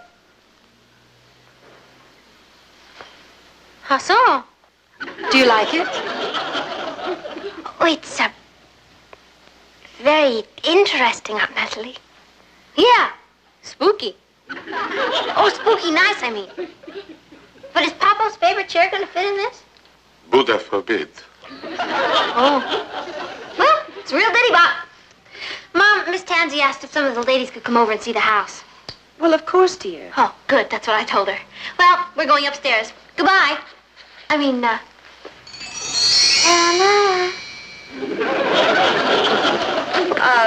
Mr. Latouche, what about the patio? Voila! An authentic Honshu rock garden, isn't it, Biddity? Oh. I'll get it, Ma. Oh, hi. Here we are, Patty. The girls couldn't wait to see the house. Oh, well, come right ahead. See, the original door. Beautiful. It's obvious these people care. How nice to see you, Miss Tansy. Do come in. Oh, thank you, Mrs. Lane. These ladies are from the Brooklyn Heights Historical Society. Our president, Mrs. Outerbridge. How do you do? You're all very welcome. This is Mr. Latouche. Charmed ladies. Thank you. We are very grateful for this chance to look over your lovely old... What on earth are these? These, madame, are sketches. Mr. Latouche is an interior decorator. He's going to do our house. To look like this? Prescott Manor? Yes, effective, aren't they? Effective? Well, girls, come see the cellar. No, Agatha, not now. We shall be late for the meeting. What meeting? The emergency meeting. To the clubhouse, ladies.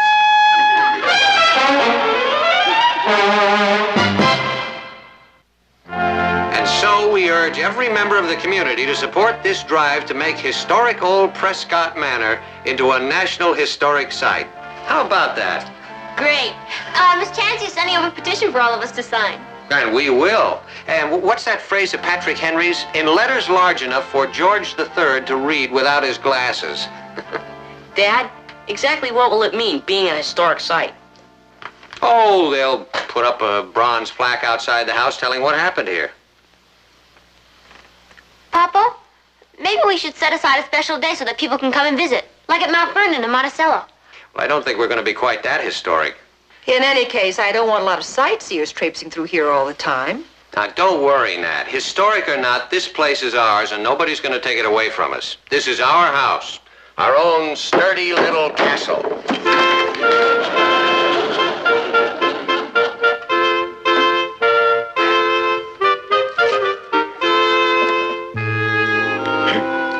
Hear me out, Miss Prescott. I find you entrancing to gaze upon, enemy of the crown though your father be. General, I pray you, dally here no longer. Oh, boy. What's wrong, sis? It's a disaster. Nobody's gonna believe that Kathy's a passionate British general or that you're a hot-blooded lieutenant. I'm terribly sorry, Mr. DeMille, but putting on this play was your idea. What's the least we can do to show our appreciation? Let's try it again, okay?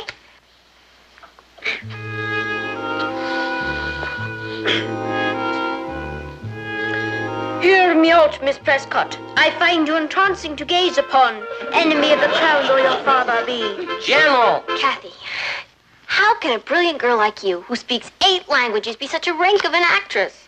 Who says I am? No offense, Kathy, but Patty's right. I don't think you're, projecting enough. Oh, you know better, Marlon. You come on like the Easter Bunny. Now, wait a minute. Patty, it seems a shame, considering the bundle of talent you've been blessed with, that you can't play all the parts yourself. I bet I could.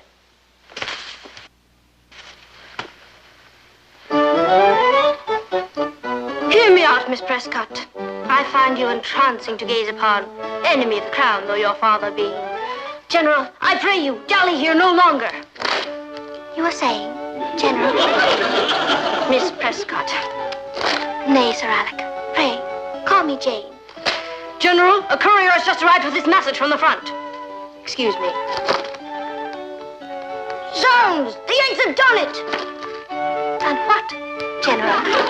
Escaped across the Hudson. The blasted rebels will live to fight another day. Yes, indeed they will, General, until the last vile redcoat is driven from our shores. What are you saying, Jane? Miss Prescott to you, for like my gallant father, I too am an enemy of the crown.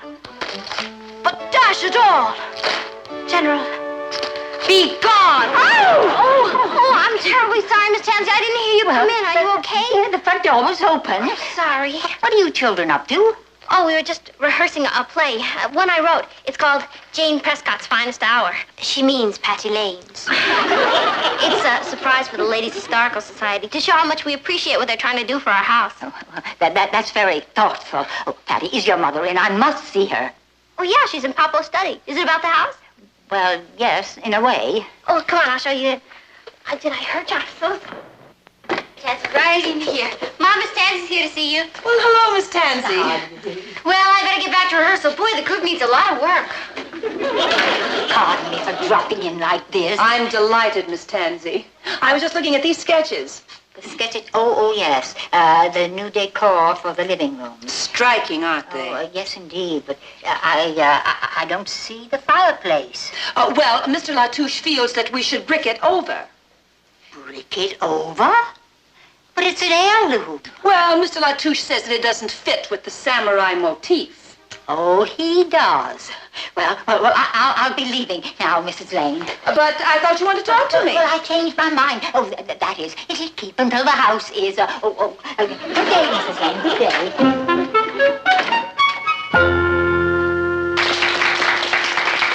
It is my pleasure now, ladies and gentlemen, to introduce to you our great and good friend, Chief of the Historic Sites Commission, the Honorable James Wiley. Thank you. Members of the Brooklyn Heights Historical Society, ladies and gentlemen, we have considered your petition to have Prescott Manor declared a National Historic Site. I am happy to announce that your request has been approved. Mr. Lane, will you come forward, please? Mr. Lane, I congratulate you on offering your house to the state. You're very welcome, sir. And I want you to know it marks you as a man of patriotism, of great generosity. Well, I wouldn't go so far as to say that. And I want you to know that we will be equally generous in fixing the compensation you will receive for your unselfish deed. Oh, well, I really don't expect any money, Mr. Wiley. And I assure you that as long as Prescott Manor stands, its doors will be open to you and your family to visit there free of charge. Well, that's Is it? Free of charge? What are you talking about, Mr. Wiley? Ladies and gentlemen, America the Beautiful.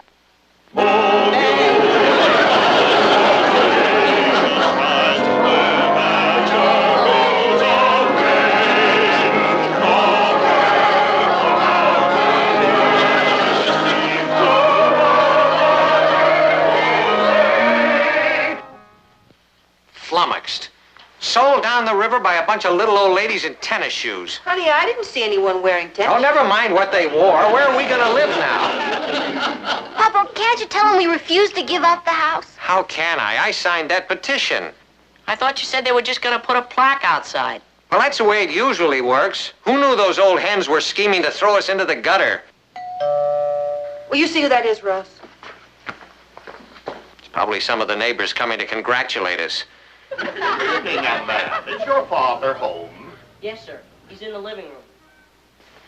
Well, evening, folks. Good evening, Mr. Wiley. I brought the papers to sign. You people don't waste any time. You bet. Who knows? You folks might decide to change your mind. You mean we could? Well, now, nothing's official until you sign the papers. Now, here they are, Mr. Lane. This is the preliminary letter of agreement. The formal takeover comes later. I can't wait. We have great plans for this house, Mr. Lane. We're gonna fix it up just the way it looked in Adam Prescott's day. That'll please him. Yes, ma'am. When our antiques team gets through, you'll find it hard to believe that you ever lived here. Here, sign here now, Mr. Lane. Right on that. There we are.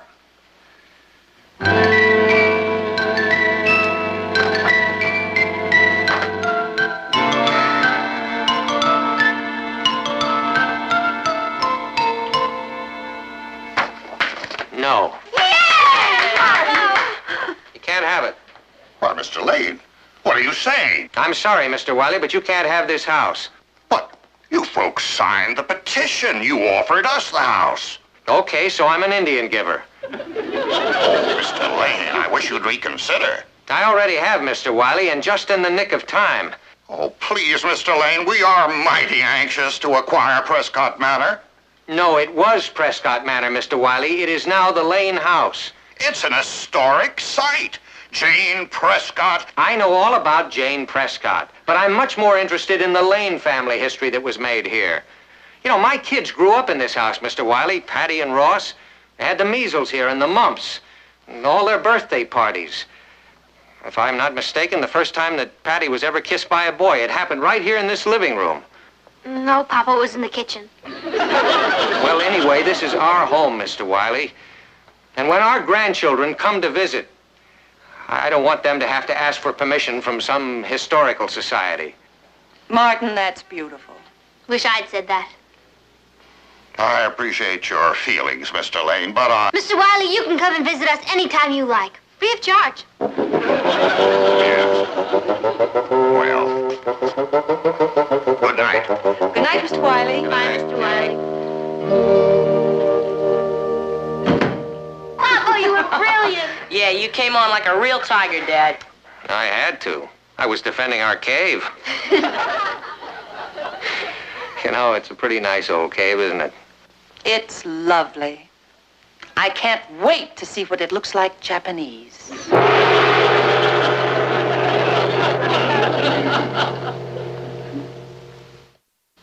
Yes, Mr. Latouche, I'm sure $12,000 is very reasonable, but we've decided to keep the house the way it is.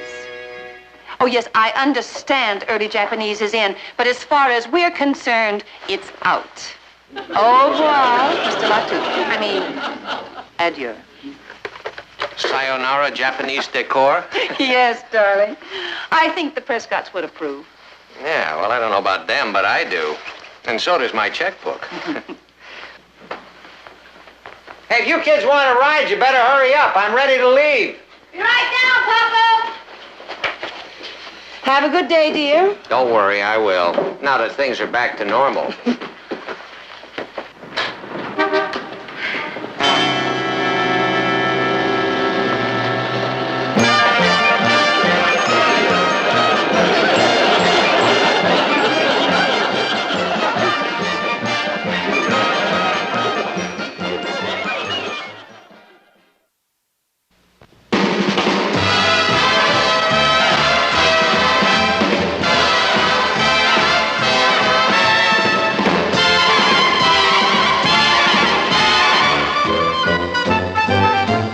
Here's Kathy, who's lived most everywhere, from Zanzibar to Berkeley Square. But Patty's only seen the sights a girl can see from Brooklyn Heights. What a crazy pair, but they're cousins, identical cousins, and you'll find they laugh alike, They walk alike, at times they even talk alike. You can lose your mind when cousins. Push the dial, please. This is the Patty Duke Show. You're asking yourself, what am I doing on the Patty Duke Show? Well, that's quite a story. It seems that a few weeks ago, the president of the junior class at a high school in Brooklyn was having some cats over, and it was a meeting. And Therefore, we highly resolve to make this year's junior prom the finest affair in the school's history. All those in favor say aye. Aye. So moved. We'll now proceed to nominate a prom chairman. But first, I want to congratulate Patty Lane on the terrific job she did as chairman of last year's prom. Thank you, Mr. President. The band was sensational. The refreshments delish. Just doing my part, George. What you did last year was tops, Patty. Which means this year we'll need an even bigger name. Won't be easy. We'll need one of the all-time greats of show business. At least. But where will we find a prom chairman who can get us a star like that? Beats me. Kids, what are we waiting for? Why don't we renominate Patty Lane? Hey, yeah, why don't we renominate... No! I second the motion. All those in favor say aye. Aye! George, I can't do it again. Opposed? Me. Our motion is carried. Patty, the people have spoken. What have you got to say? Help.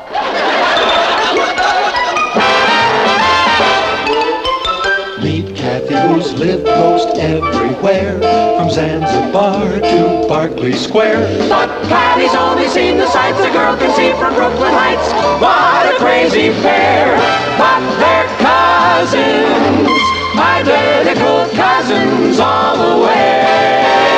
One pair of matching bookends, different as night and day. Where Kathy adores a minuet, the ballet russe, and crepe Suzette. Our Patty loves to rock and roll, a hot dog makes her lose control. What a wild duet, still they're cousins, identical cousins, and you find they laugh alike, they walk alike, at times they even talk alike. You can lose your mind when cousins are two of a kind.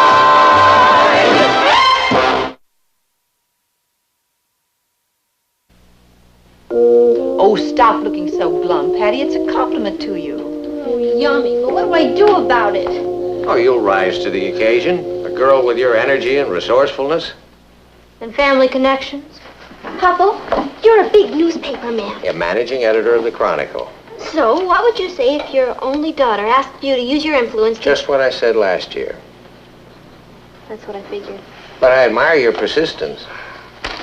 Well, I'm off to hear President Johnson address the newspaper editors' convention. President Johnson? Do you think he would come? No, I guess not. Besides, he doesn't sing or dance or anything.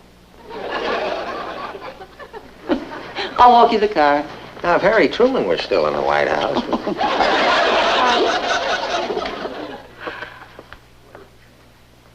What am I gonna do, Kath? I'm doomed. You'll come through, Patty. How? What am I supposed to do? Go to Hollywood and ring doorbells, fly over Times Square and say, "Hi, Broadway stars, I'm Patty Lane and I need help"? That's it. That's what, Patty? I think I've got it. You're going to fly over Times Square? Of course not. What do you think I am, some kind of a kook?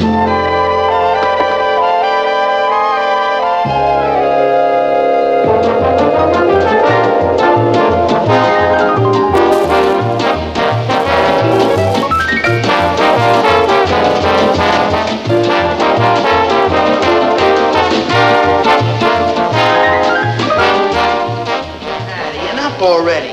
You've been at this for 3 hours. 4, but who's counting? Go home. Give up. Never. Patty, my dogs are killing. Mine too, Richard, but I'm not quitting. Because somewhere, somebody up there, I mean in a Broadway theater, somewhere, somebody's gonna look out the window and they're gonna say, Hey, dig this crazy kid. What kid is that, Mike? Down there with a sandwich sign. She's been like picketing Schubert Alley all afternoon.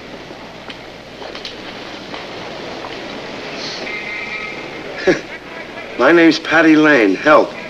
What's her problem? I asked her.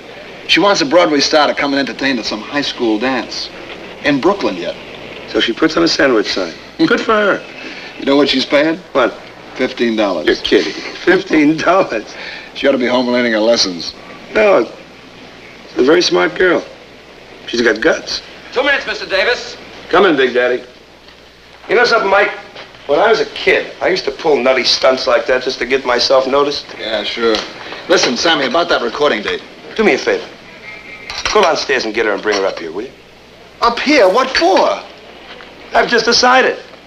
I'm going to that dance. Oh, come on, Sammy. You gonna play a benefit for a bunch of Bobby Soxers? Yeah, in Brooklyn, and for $15 yet. It's crazy, Sammy. Besides which, you can't afford to take the money. Add that 15 to what you're making already. You know what happens? No. You wind up in the 102% income tax bracket. You're on, Mr. Davis. I hear you. Just do me a favor. Bring her up here. I'll talk to her after the scene. You gotta be joking, Sammy. You know me, sweetheart. I never joke. Get her up here. Anything you say, baby. It's a very nice ad, Miss Lane. Oh, thank you. I wrote it myself. But have you any idea what we charge to run a full page? More than $8.35. That wouldn't pay for an ad this big. Besides, you'd be wasting your money. Why? Doesn't everybody in show business read Variety? We like to think so. Oh, and aren't show business people always doing things to help worthy causes? Yes, they are. Well, then why can't they do something for the junior class at Brooklyn Heights High School? Well, anyway, thanks for seeing me. My pleasure. Here, want this back? No, thank you. I know when I'm late.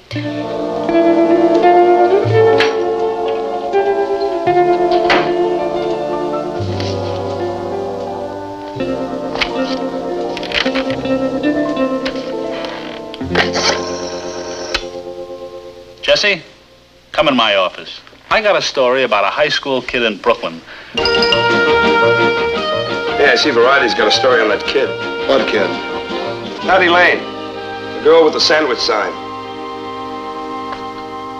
Hey, incidentally, how come she never came up here like I said? Oh, she took off before I could tell her. I bet. Sammy, baby, everybody knows you got a heart big as all outdoors. My job is to keep it indoors. Oh, bless you. You know, she tried to buy an ad for $8.35, a full-page ad in Variety. Well, that's what I call guts. She still hasn't got a star for her prom. Well, this time I'm going to see that she gets one. No, Sammy? Yes! No.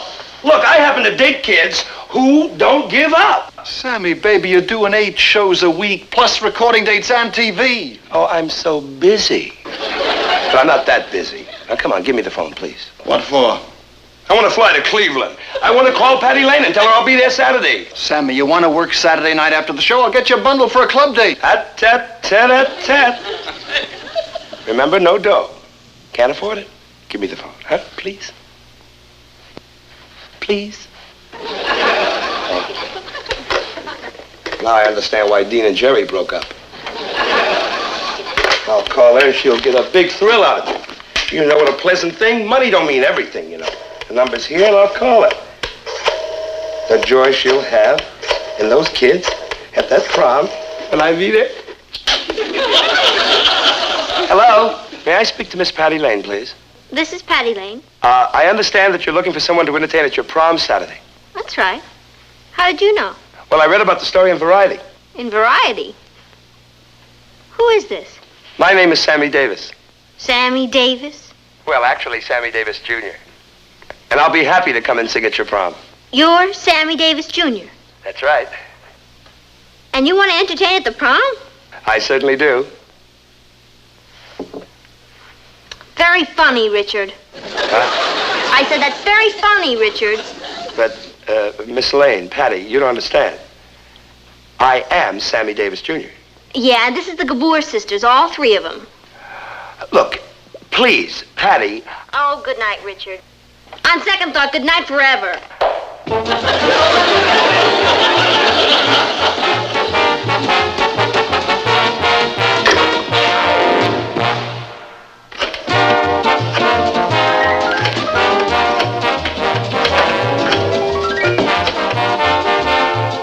So busy. Why don't you get off the phone already? Oh, Patty Lane. Who's Patty Lane? Sammy, baby, you're not still trying to get through to that nutty high school kid. Look, I'm a little nutty myself. Sammy, what's with you? All week long you've been dialing this number. It's like an obsession. Merv, would you get me a Coke, please? Mike, have you ever heard of Captain Ahab? Captain who? Captain Ahab. Ahab? Well, he was a famous captain in a famous story. And it seemed that he got bugged real bad about a certain Moby Dick. Moby Dick? You ever play Vegas? Moby Dick was a big, white, mean whale. See, and this Captain Ahab, he had it in for him. He couldn't sleep, he couldn't eat, he couldn't rest. The only thing he did was run around the ocean looking for Moby Dick. And that's how I feel about getting Miss Patty Lane on the phone.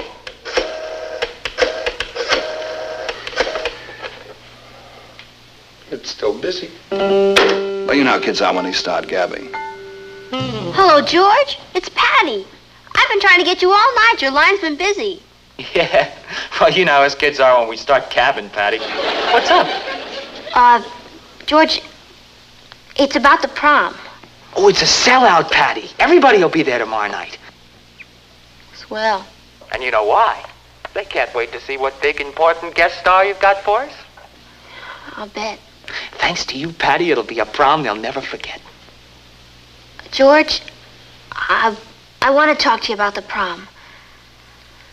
I think we should call it off. Call it off? What for?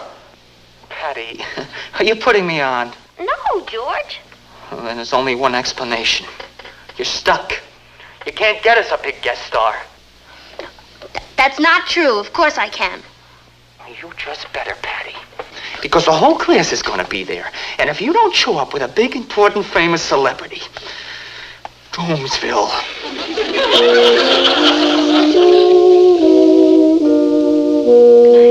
Good night.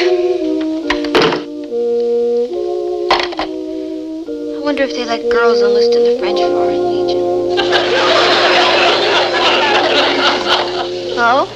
Hello, is this Miss Patty Lane? Speaking. Who's this? This is Sammy Davis, Jr. Oh, come on, not again. No, wait a minute. Patty, please, don't hang up.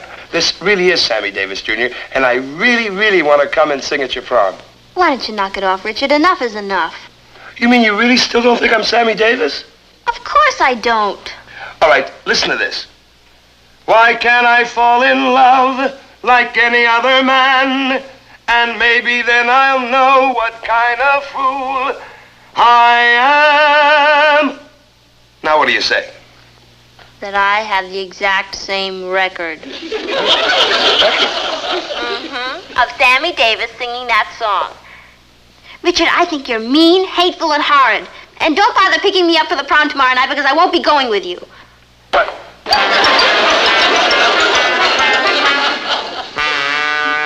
Patty, will you please stand still until I get this hem back in? Mom, what difference does it make? I'm not going. Of course you are, Patty. You look lovely.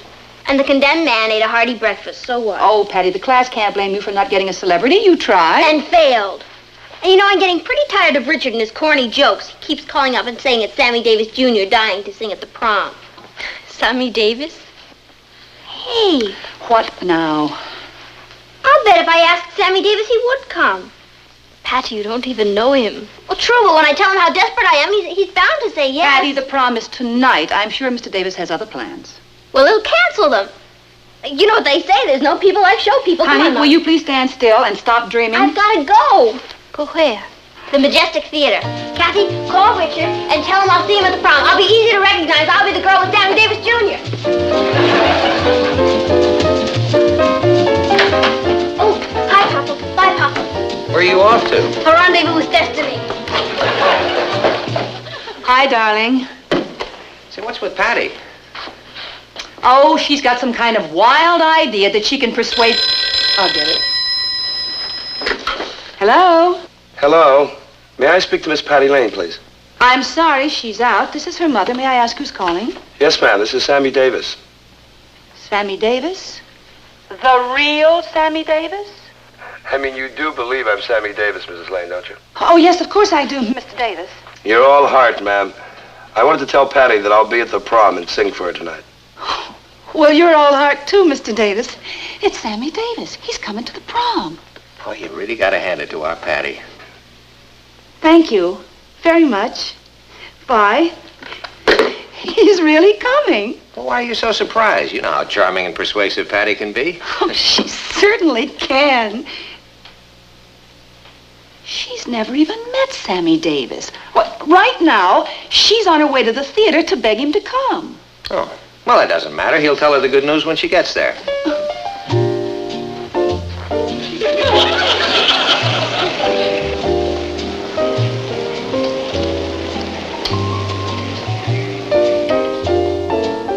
Yes, young lady? Oh, hi. I'd like to see Mr. Sammy Davis, Jr.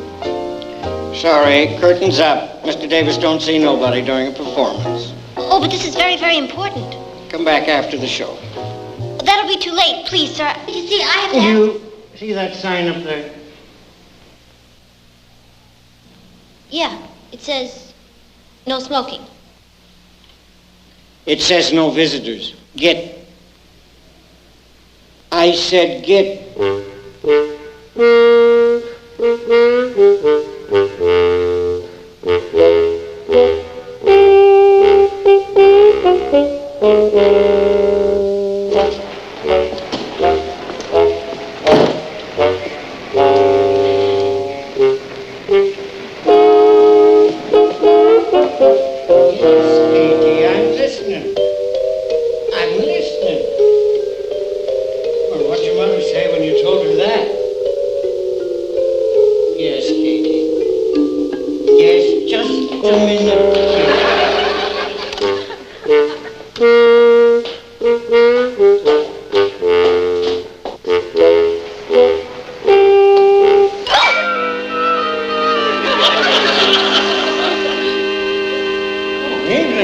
Come to see Sammy win the big fight again, huh?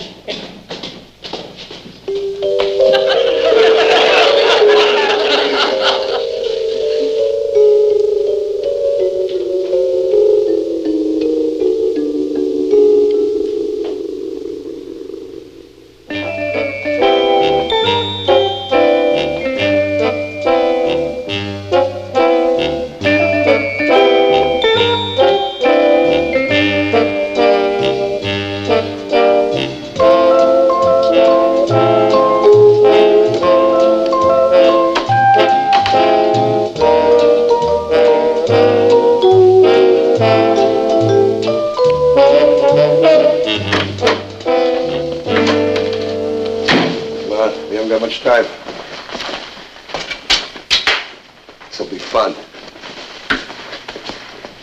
Mr. Davis!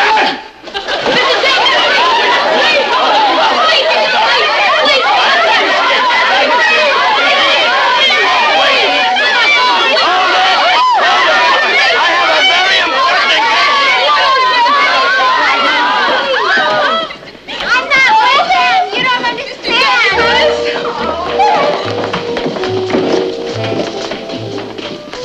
Big important day. Like to help you out, fellas. Show business people. Patty, please come inside. No, Richard, I can't face the class. I'll say it again, Patty.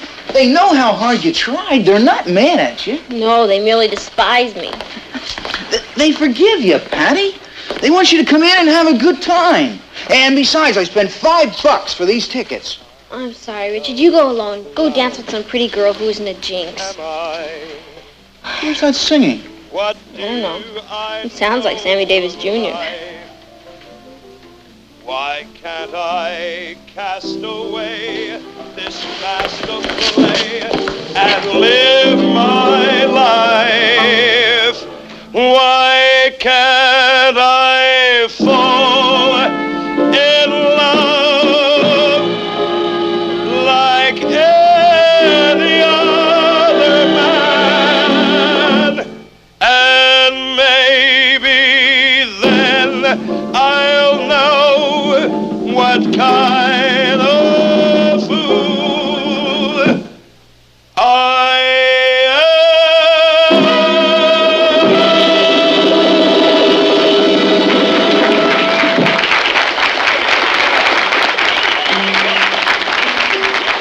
Thank you very much. You're marvelous. Gee, I never thought it'd be this much fun. See, I told you guys we'd have a ball. Thank you very much. Thank you. I would just like to explain to you guys and gals that as much fun as it is for me to be here tonight, All my guys came along with me. George Rhodes, my conductor, all the guys that travel with me. So I thank them for coming. And we're going to do one song, because I'm sort of old, you see. But I like to do that kind of jazz, too, you know. So we do one song. Here's a tribute to Ray Charles. Oh. Oh. Good. That's marvelous. Well, I got a woman. She way over town. She good to me. Well, don't you know, yeah. Well, I got a woman. She living over town. Oh, Lord. She good to me. She my baby. Don't you understand? I'm a lover man. Well, I got a woman. She way over town. She good to me. Oh, yeah. She saved loving early in the morning just for me. Oh, yeah. She saved loving, early every morning. Oh, don't you know? She do it for me. She give me money when I'm in need. She is the kind of girl I need. Well, I got a woman. She way over town. She good to me. Oh, yeah. Oh. She's always with me, every night and every day. Never fuss or grumble. You know I like it that way. Never walking in the street, leaving me alone. She know a woman place is right there now in my home. I got a woman out of town. Oh, don't you know? She good to me. See, I got a woman. She living over town. Oh, didn't I say she good to me? She my baby. I'm her man. Oh, you can understand. Well, I got a woman. She way over town. She good to me. Oh, don't you know, yeah. Don't you know she all right? She all right, she all right. She all right, she all right. She all right, she all right. Oh.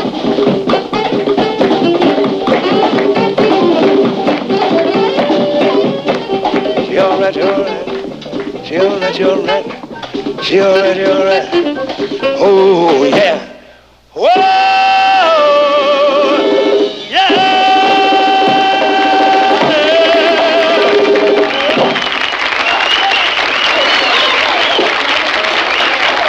Thank you. Oh, my goodness. Thank you. Thank you very much. You're marvelous. Thank you. I would like to say that, unfortunately, I have to leave, but I want to tell you I've had such a pleasure being here tonight, and I owe that pleasure to a young lady who I've actually never met, but I saw her sign outside of my theater window, and her name is Patty Lane. Would Patty Lane, if she's in the audience, would you come up and let me thank you personally, please? You're the lady in the dressing room. Yeah. I don't know how to thank you, Mr. Davis. I can think of one way how to thank me. Like my agent said, don't give me the $15.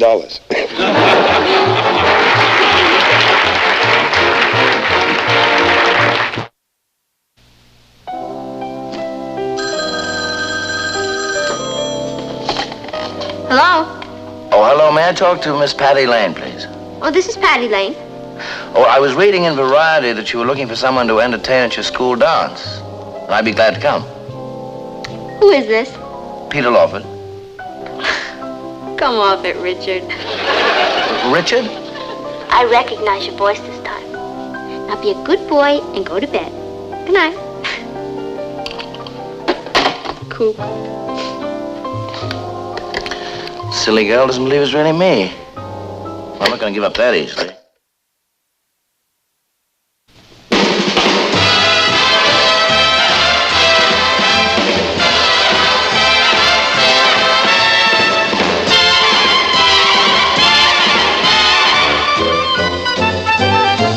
Here's Kathy, who's lived most everywhere, from Zanzibar to Berkeley Square. But Patty's only seen the sights a girl can see from Brooklyn Heights.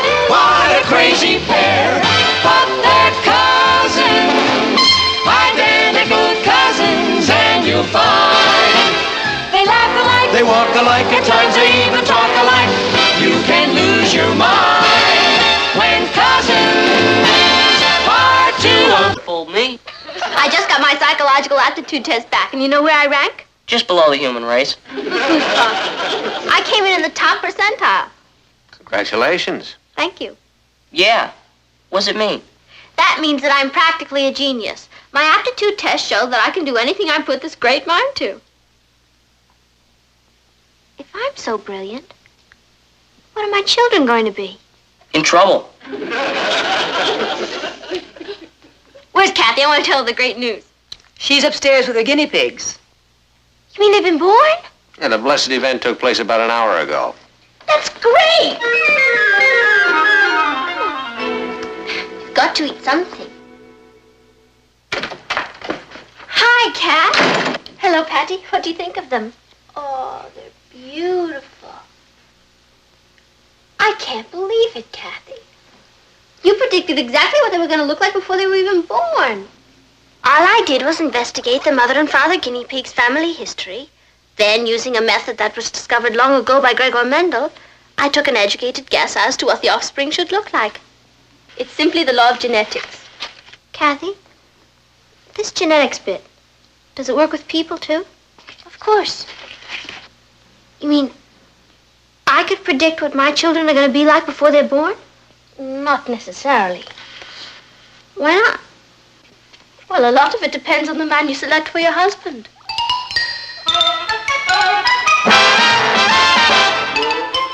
Meet Kathy, who's lived most everywhere, from Zanzibar to Berkeley Square. But Patty's only seen the sights a girl can see from Brooklyn Heights. What a crazy pair, but they're cousins, identical cousins all the way. One pair of matching bookends, different as night and day. Where Kathy adores a minuet, the ballet russe, and crepe Suzette. Our Patty loves to rock and roll, a hot dog makes her lose control. What a wild duet, still they're cousins, identical cousins, and you find they laugh alike, They walk alike, at times they even talk alike. You can lose your mind when cousins are two of a kind.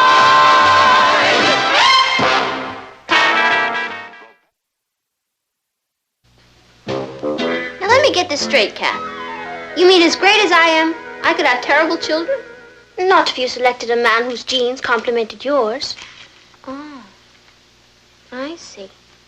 Then what I need is someone tall, good-looking, dark hair, sense of humor. Doesn't every girl? This is for science. Gregor Mendel, move over.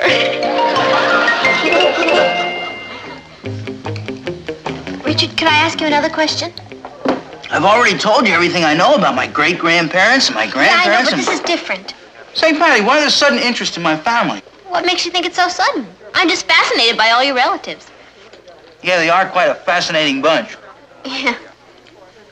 Well, the way you eat, you should be at least 8 feet tall. I'm lucky enough to be 5'10". I tower over everyone in my family as it is. Yeah, I know you. You told me. Rich, you know I wouldn't hurt you for anything in the world. I should hope not. I'm very sensitive. What I'm trying to tell you is that Gregor Mendel wouldn't approve of you. Who's he? Richard, I have to think of my children. Pass the ketchup. I can't marry you, Richard. Pass the mustard, please. It's nothing personal, Richard. It's just that it's the law of genetics. Pass the mustard, please. Richard, you see, your looks really aren't bad. It's just that, well, I doubt if it's what Mendel had in mind for me. I can't afford to take a chance. I have to find somebody who's perfect. You see, if your maternal grandmother and grandfather had had a college education, and your paternal grandmother and grandfather had a higher IQ, and your father was a few... Hey, now, wait a minute. They're my ancestors you're attacking. I'm not attacking anybody. It's Mendel. He says that... I don't care what he says. If my family's not good enough for you, then I'm not good enough for you. That's what I've been trying to tell you.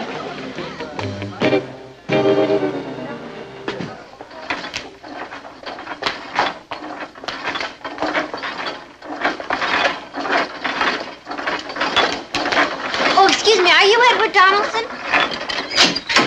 No. I'm just a member of the Edward Donaldson fan club. My name is Patty Lane, and I was wondering if you'd help me with a survey I'm making. Shoot. Thank you. Let's start with your height. How tall are you, Edward?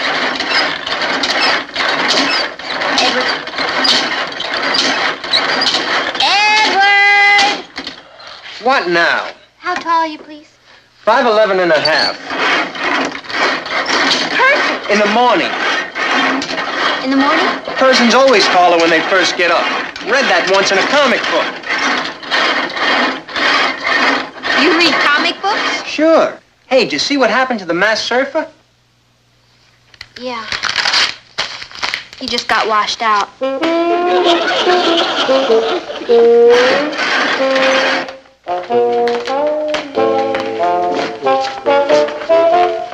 Hi, Kenny. Oh, hello, Patty. Gee, I haven't seen you since last summer. Oh, I've been busy. You know, I asked you for a date in July. You said you'd look in your book and let me know. I just looked. The answer is yes. Do you really mean that? Of course I mean it. Well, what about Richard Harrison? Oh, he's okay, but his jeans flunked. Nothing. Well, you've grown since last year. Yeah, 3 inches. Your father must be a giant. No, there's a very funny part about it. There's no one in my family over 5'5". How about that? How about that? Say, when can I take you out to dinner? I'll look in my book and let you know.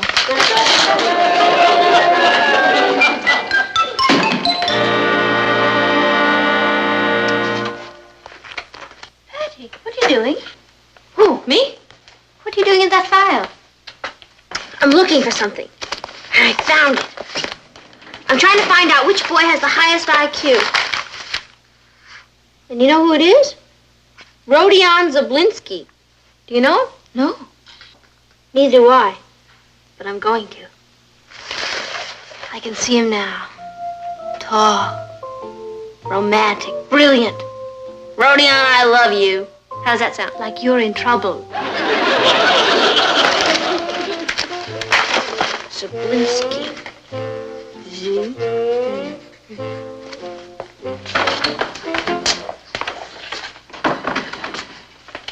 Hello, Miss Gray. Hello, Patty. How are you? Fine, thank you. Miss Gray, I wonder if you could help me. I'm looking for Rodion Zablinski. Yes, he's over there. Thank you.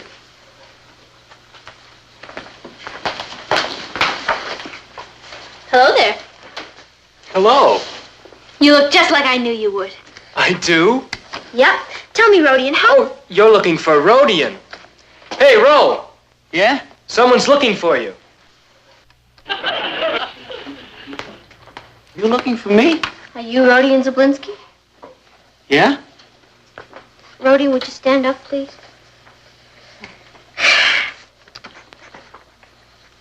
I am standing.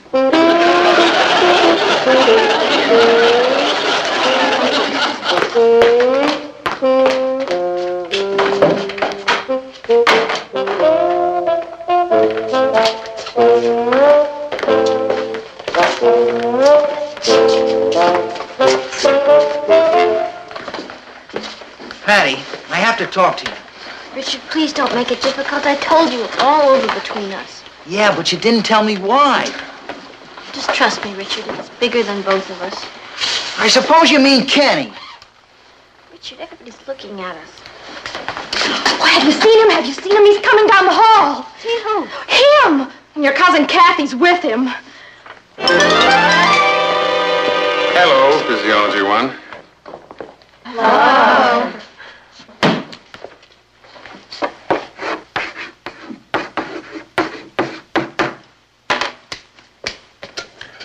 I'm Noble. Well, that's a name, not a characteristic. It must be the material because my delivery isn't that good. Anyway, I'm your substitute teacher. Sorry to say that Mrs. Keeler will be out of action for about a week, a victim of the flu bug. Well, there's no cause for alarm. I've come fully equipped. I'll say he has. Mrs. Keeler has given me her assignment book, and I've got a very able assistant, Mrs. Kathy Lane. Now, Mrs. Keeler told me that this is a very fine class, and I'm pleased to be here.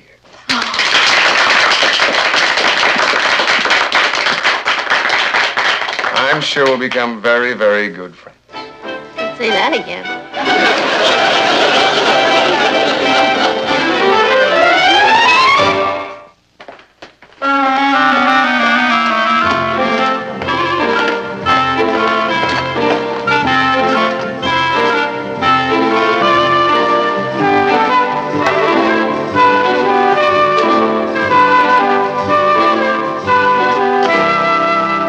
Hi there.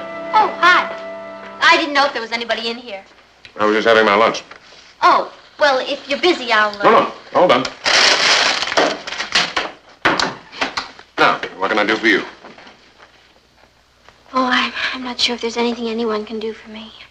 Well, I'm sure it's not all that bad. I have a problem. I've gathered that. What's your name? Patty Lane. I'm Kathy Lane's cousin, you know, your physiology assistant. Oh, yes, the little girl did the study on the guinea pig. Yes, she's a very gifted girl, Kathy. Yeah. I just don't dig the genetics bit. Well, it's really very simple. Not for me. I need help. Well, you could always try studying a little harder. I hardly study now. I mean, I study hard now. I see. Do you take notes in class? Like crazy. Do you ask questions when you don't understand? Constantly. I've tried everything. Well, what about an extra credit report? That's it. Now, why didn't I think of that? I'll do a report just like Kathy's. And you and I can work on it together. Well, Kathy did a very difficult project. Oh, I know, but I'm very willing. And if I do a good job, it'll be sure to bring up my grades. And how can I miss with you helping me? Well, you certainly are very enthusiastic. Oh, you have no idea. All right. I can let you use Hilda, my pet rabbit. She should be a mother in about a week's time. Oh, really? Mm-hmm. Oh, well, I'll take very good care of her, Mr. Noble. Don't you worry. I'll treat her just as if she was ours. Well, I'll jot down some family background of hers for you. Oh, good. Thank you. I appreciate that very much.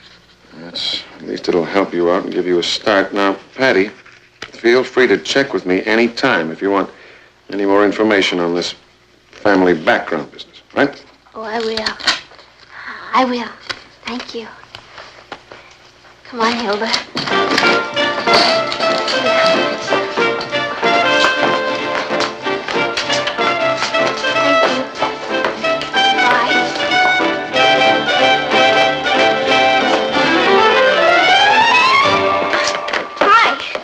Patty, how are you this morning? Fine, except for one problem. Yes? In order to figure out what Hilda's offspring will look like, I need a little more information.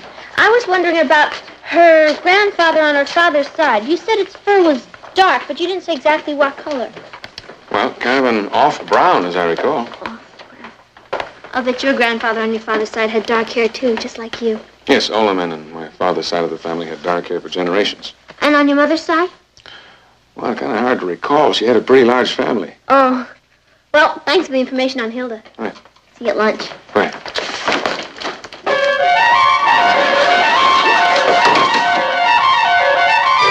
And Hilda's father has bright pink eyes. And so does your father. Has bright blue eyes. Yeah. What about your grandmother? What about her? What color eyes does she have? Patty, I fail to see the significance. Just curious. I've become fascinated by genetics. Oh, very glad to hear that. And it's all you're doing. Did your grandfather go to college? Are you sure you're not confusing me with Hilda? Well, I could never confuse you with anyone. I can't wait to see that report. I keep expecting you to ask me how far I can jump, or whether or not I can twitch my nose. Can you? Eddie, I think you've enough information on Hilda. I suggest you go and finish your chart. Yes, sir. Patty, Yes? try to remember that figures can lie, and heredity predictions don't always turn out exactly. Not always. But this one will.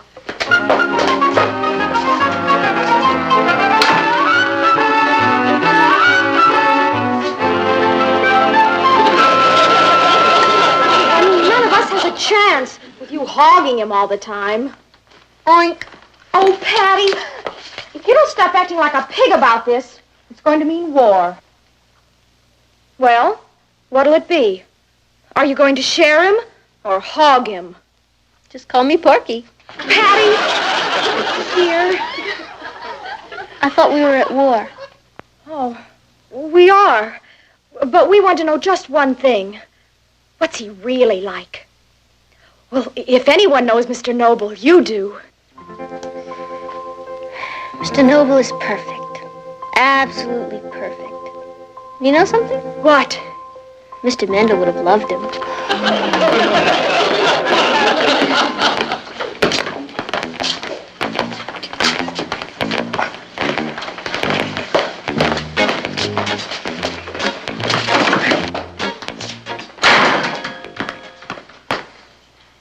Yes? I want my girl back. What's that? I said, I want my girl back, sir. Well, who are you and who's your girl? Patty Lane. And I'm Richard Harrison. I see.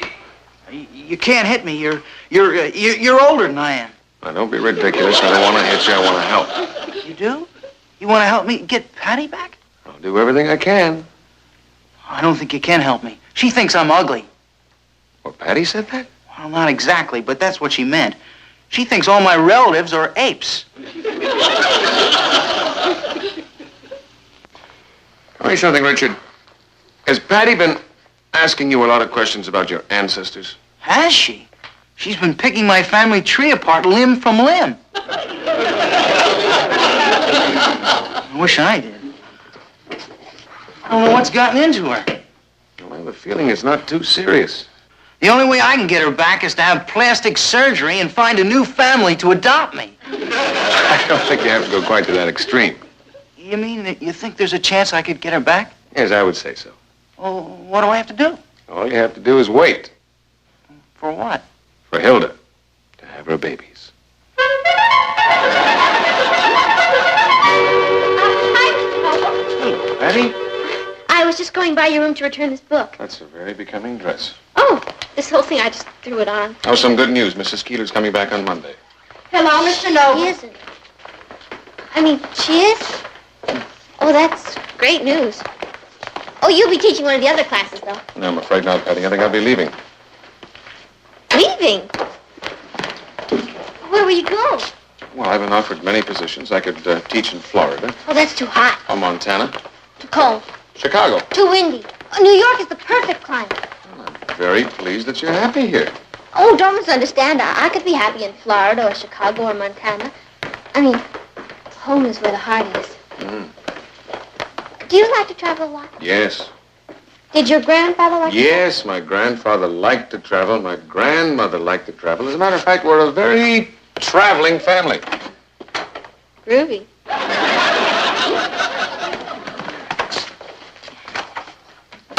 You wouldn't like to come to dinner tonight, would you? I'm afraid I can't, Patty. Oh, that's too bad.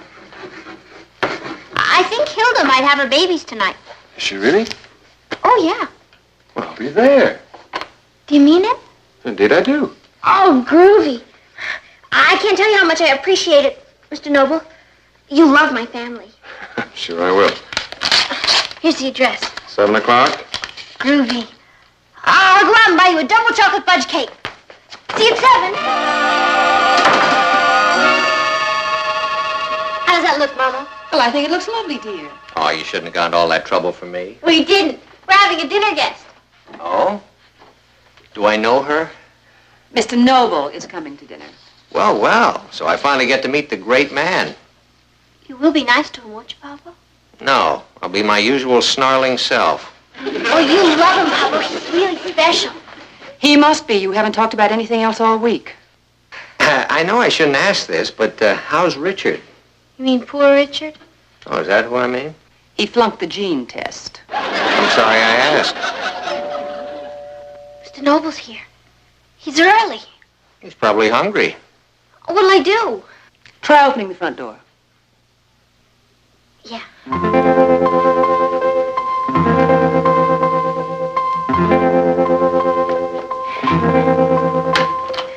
in.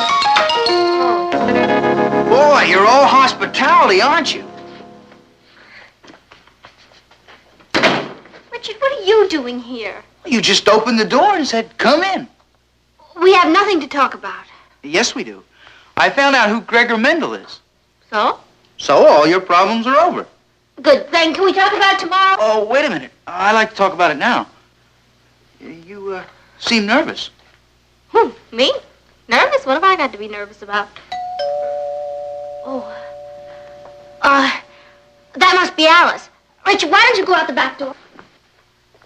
You're awful anxious to get rid of me, aren't you? No. Look, Rich, I'll make a deal with you. You go out the back door now, and I'll meet you tomorrow at the Shake Shop, and we'll really discuss it. Do you promise? Cross my heart. Okay. Tell Alice I said hello to him.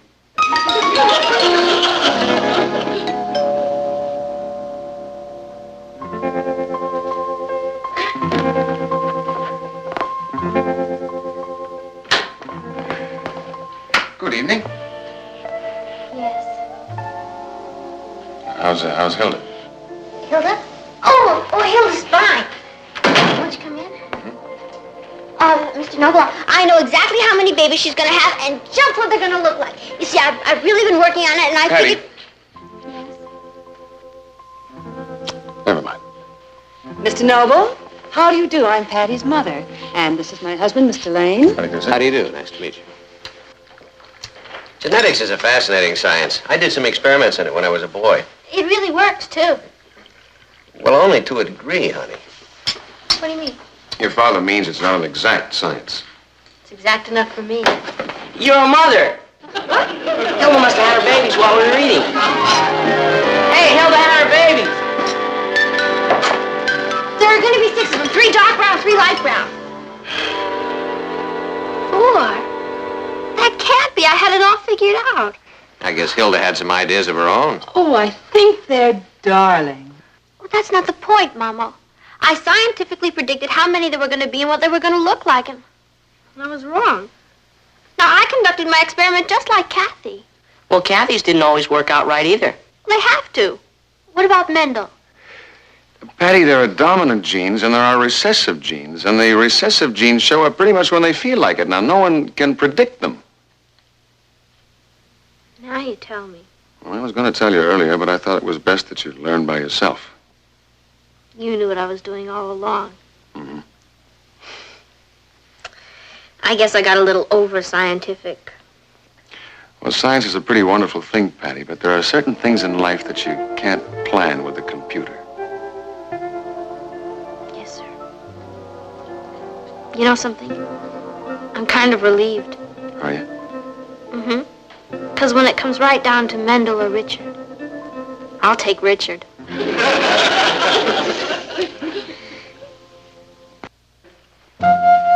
you later. Where are you going, dear? Richard's picking me up. We're going to the Shake Shop. So that's on again. Was never really off, Papa. You know, last night Rich and I had a long talk. You know what we'd like? A beautiful Cape Cod house with a patio and lots of trees in Connecticut near a lake. So would I. I'm glad everything's all right with you two. It couldn't be better. Mendel sure had a lot to learn. Did he? Yeah. Statistics aren't everything, Papa. He forgot the magic ingredient. What's that? Love. My children may not have blue eyes and black hair, and they may not be geniuses. Do you know what they are going to be? What? Mine. All mine.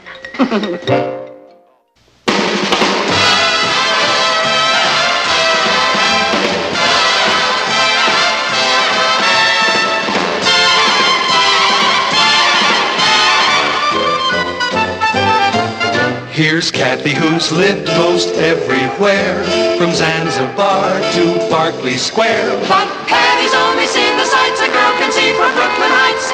What a crazy pair, but they're cousins, identical cousins, and you'll find they laugh alike, they walk alike, at times they even talk alike.